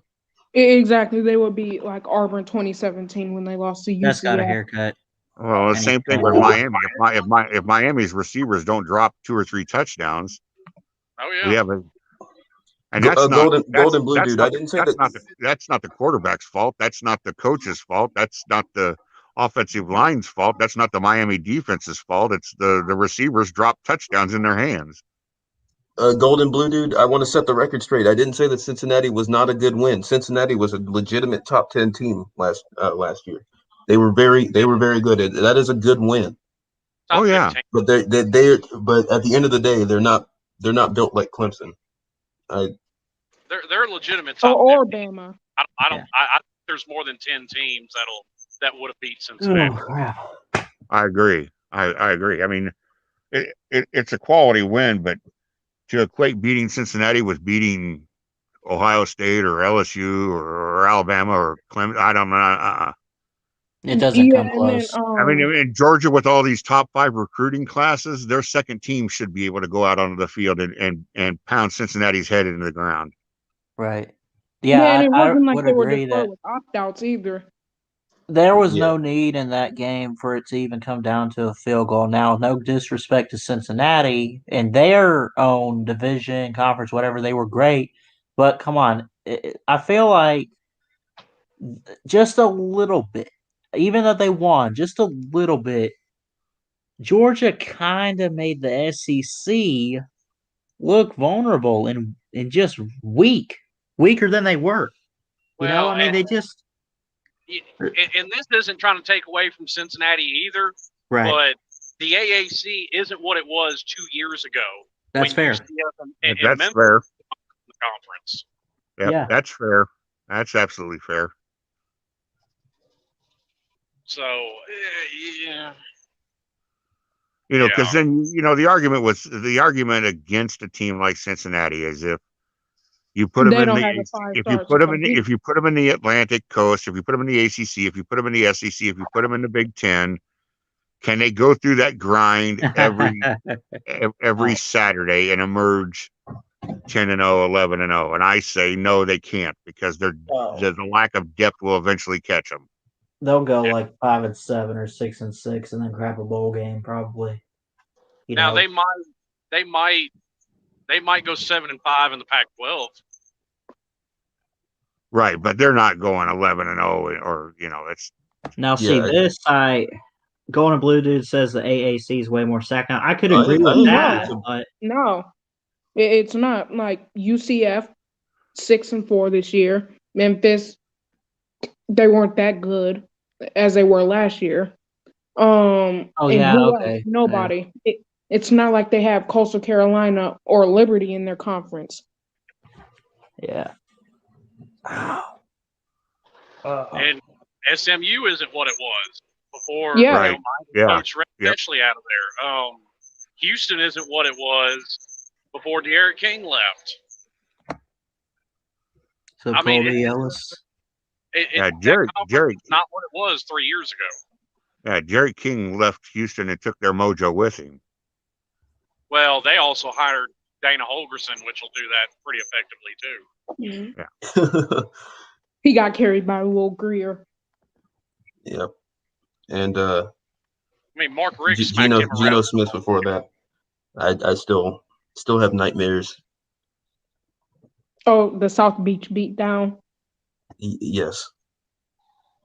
Hey, Geno was a legitimate talent until he got his jaw broke for talking shit to the wrong defensive end. Now, I actually watch. I don't know if anybody watches that channel, but I watch a lot of Limlo Raps videos. Oh, I do too. Yeah, and that dude had a legitimate reason for socking Geno in the mouth. Yeah, because he was flapping his gums, saying, "Oh, yeah, you ain't nothing. I'm something." Well, no, that wasn't what it was. Dude had given Geno $700 to pay for his travel expenses to make an appearance. Well, a friend of Geno's had gotten in a motorcycle accident and he couldn't make it. But Geno didn't give him the money back. Yeah, and he had plenty of money. What wasn't he like a second-round pick? Yeah, Geno. I mean, he was the starting quarterback at the time. He was not right. Yeah, he's probably making $700 an hour if you broke it down, you know. And that was when those guys are talking, when pro athletes are talking about $700, it ain't about the money. It's a matter of principle, you know. Respect. Respect. That's right. He could have loaned him $7,000. You know what I mean? It's like, hey, I made you a deal. You gave me your word. You didn't keep it. And here's what you get. A new dental plan, you know. Well, you should know better than to run your mouth to, one of the best defensive ends in the NFL. Right. Yeah. I don't care who the guy is. I don't care if I run into the least rated defensive end in the NFL. If I run into that guy in an alley somewhere, his name is Sir. You know what's going to be even better than this year for Alabama? Now, getting revenge on LSU was great, but remember what he said in the middle of the field? He said, this is our house. Yeah, field. we'll show you whose house it really is, Coach O. Give me a break. I mean, one win in 8 years. What are you going to say if they turn around and smack you around next year? You act like, LSU only beat you every 8 years and that's it. Roll Tide, what? That's kind of the problem here. And once again, if you had listened to it all, Jeff, I acknowledge that this has been an unprecedented run by Nick Saban. Right. But LSU has plenty of wins against Alabama. Oh, yeah. You're not going to hear me. This decade. I will trash LSU. Like but some you of them will haven't not, even been close. Like they. hang on, young man. Hang on, young man. I will happily trash LSU, but I will not disrespect them. They've got 3 championships in the last 20 years, and they are a pain in our ass. I'll never be comfortable against LSU. Yeah, check out the sketch someone made of the. I give you a perfect example, Jeff. There's a lot of Miami fans that don't think like I do. I have a lot of respect for Florida State because Florida State and Miami in the 80s and 90s made each other. Oh yeah, iron sharpens iron. If it was Florida State and Bobby Bowden, Miami would not have been what it was. Oh, Alabama has been a better, more efficient team and a better overall product because they've had to beat LSU, good LSU teams, and because they've had to overcome good Florida and good Georgia teams. If those teams were paper tigers, I mean that doesn't help you anything. What does that prove? That's like those old infomercials that come on late at night. Oh, look, my knife can cut through a tomato. Well, any knife can cut through a tomato. You know, you want to play. You want to play good teams, and I respect those. Are they down a little bit? Yeah, but does that mean I'm going to disrespect them? No. Yeah, well, and the same thing, that same argument can be used for the people that try and say that the ACC is a trash conference. If they were that trash, if they were that trash, then Clemson wouldn't have 2 national titles in 3 years. I mean, Clemson carries the conference. They've been carrying it since 2016. Nobody else will step up. 2017. Yeah. Like or 2015, but yeah. Well, I'm counting Well, you're counting Florida State. Yeah, with, Florida the 2016 was the ACC. The 2017 marked the kind of decline, so to speak, of the ACC. But yeah, I get what you're saying.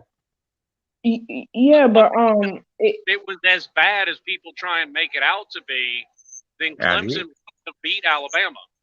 That's been my argument for so many years. I don't think about this. They haven't played a 10. They have only played one 10-win team in the conference championship. They played Tech in 2016. 3, my bad. 2015 North Carolina, 2016 Tech, 2017 Miami. And then in the last that makes up half of our run of ACC titles. Yeah. And the SEC has only 2018 hit 7-7.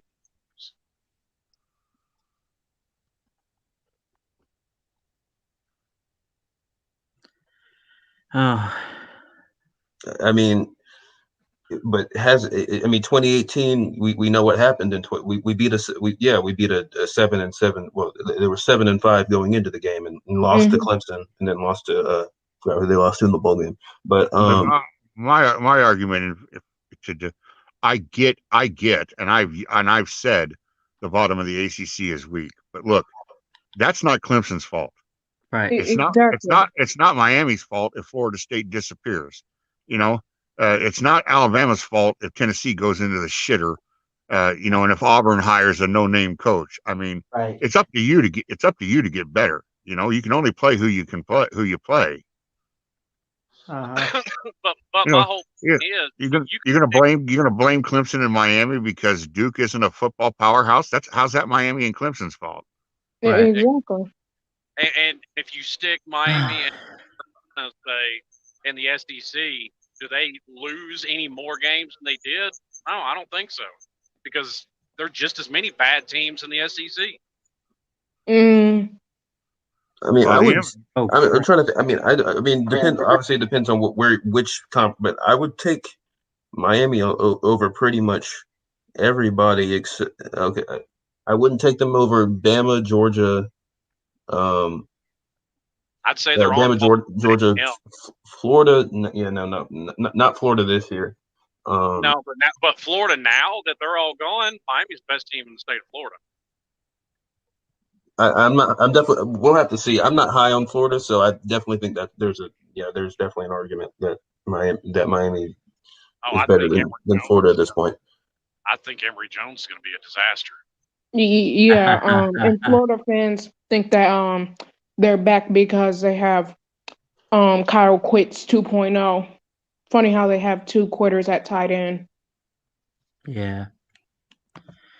Oh man, I've been on here 3.5 hours. I appreciate you guys coming on. I think I'm gonna end the stream here. I know BBD's going live in an hour and a half or so, and I should probably get to work on like dinner for my family or whatever. So, all right, Ballard. All right, thanks for having us. Take care, guys.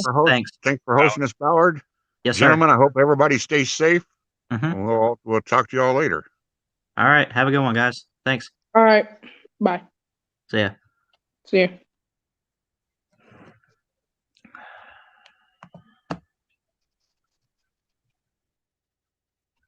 See ya, Slim. All right. Appreciate everyone for coming on. This went longer than expected. This was what was a show turned into just a hangout stream. I know Uncle Lou, it's funny how he laughs at stuff like that or whatever, but Uncle Lou, I love you, brother.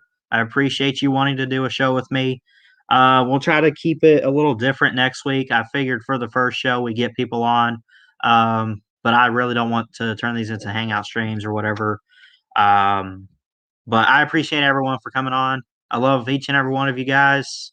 Thanks so much. Please like, comment, and subscribe for more sports content right here to Ballard Sports Media.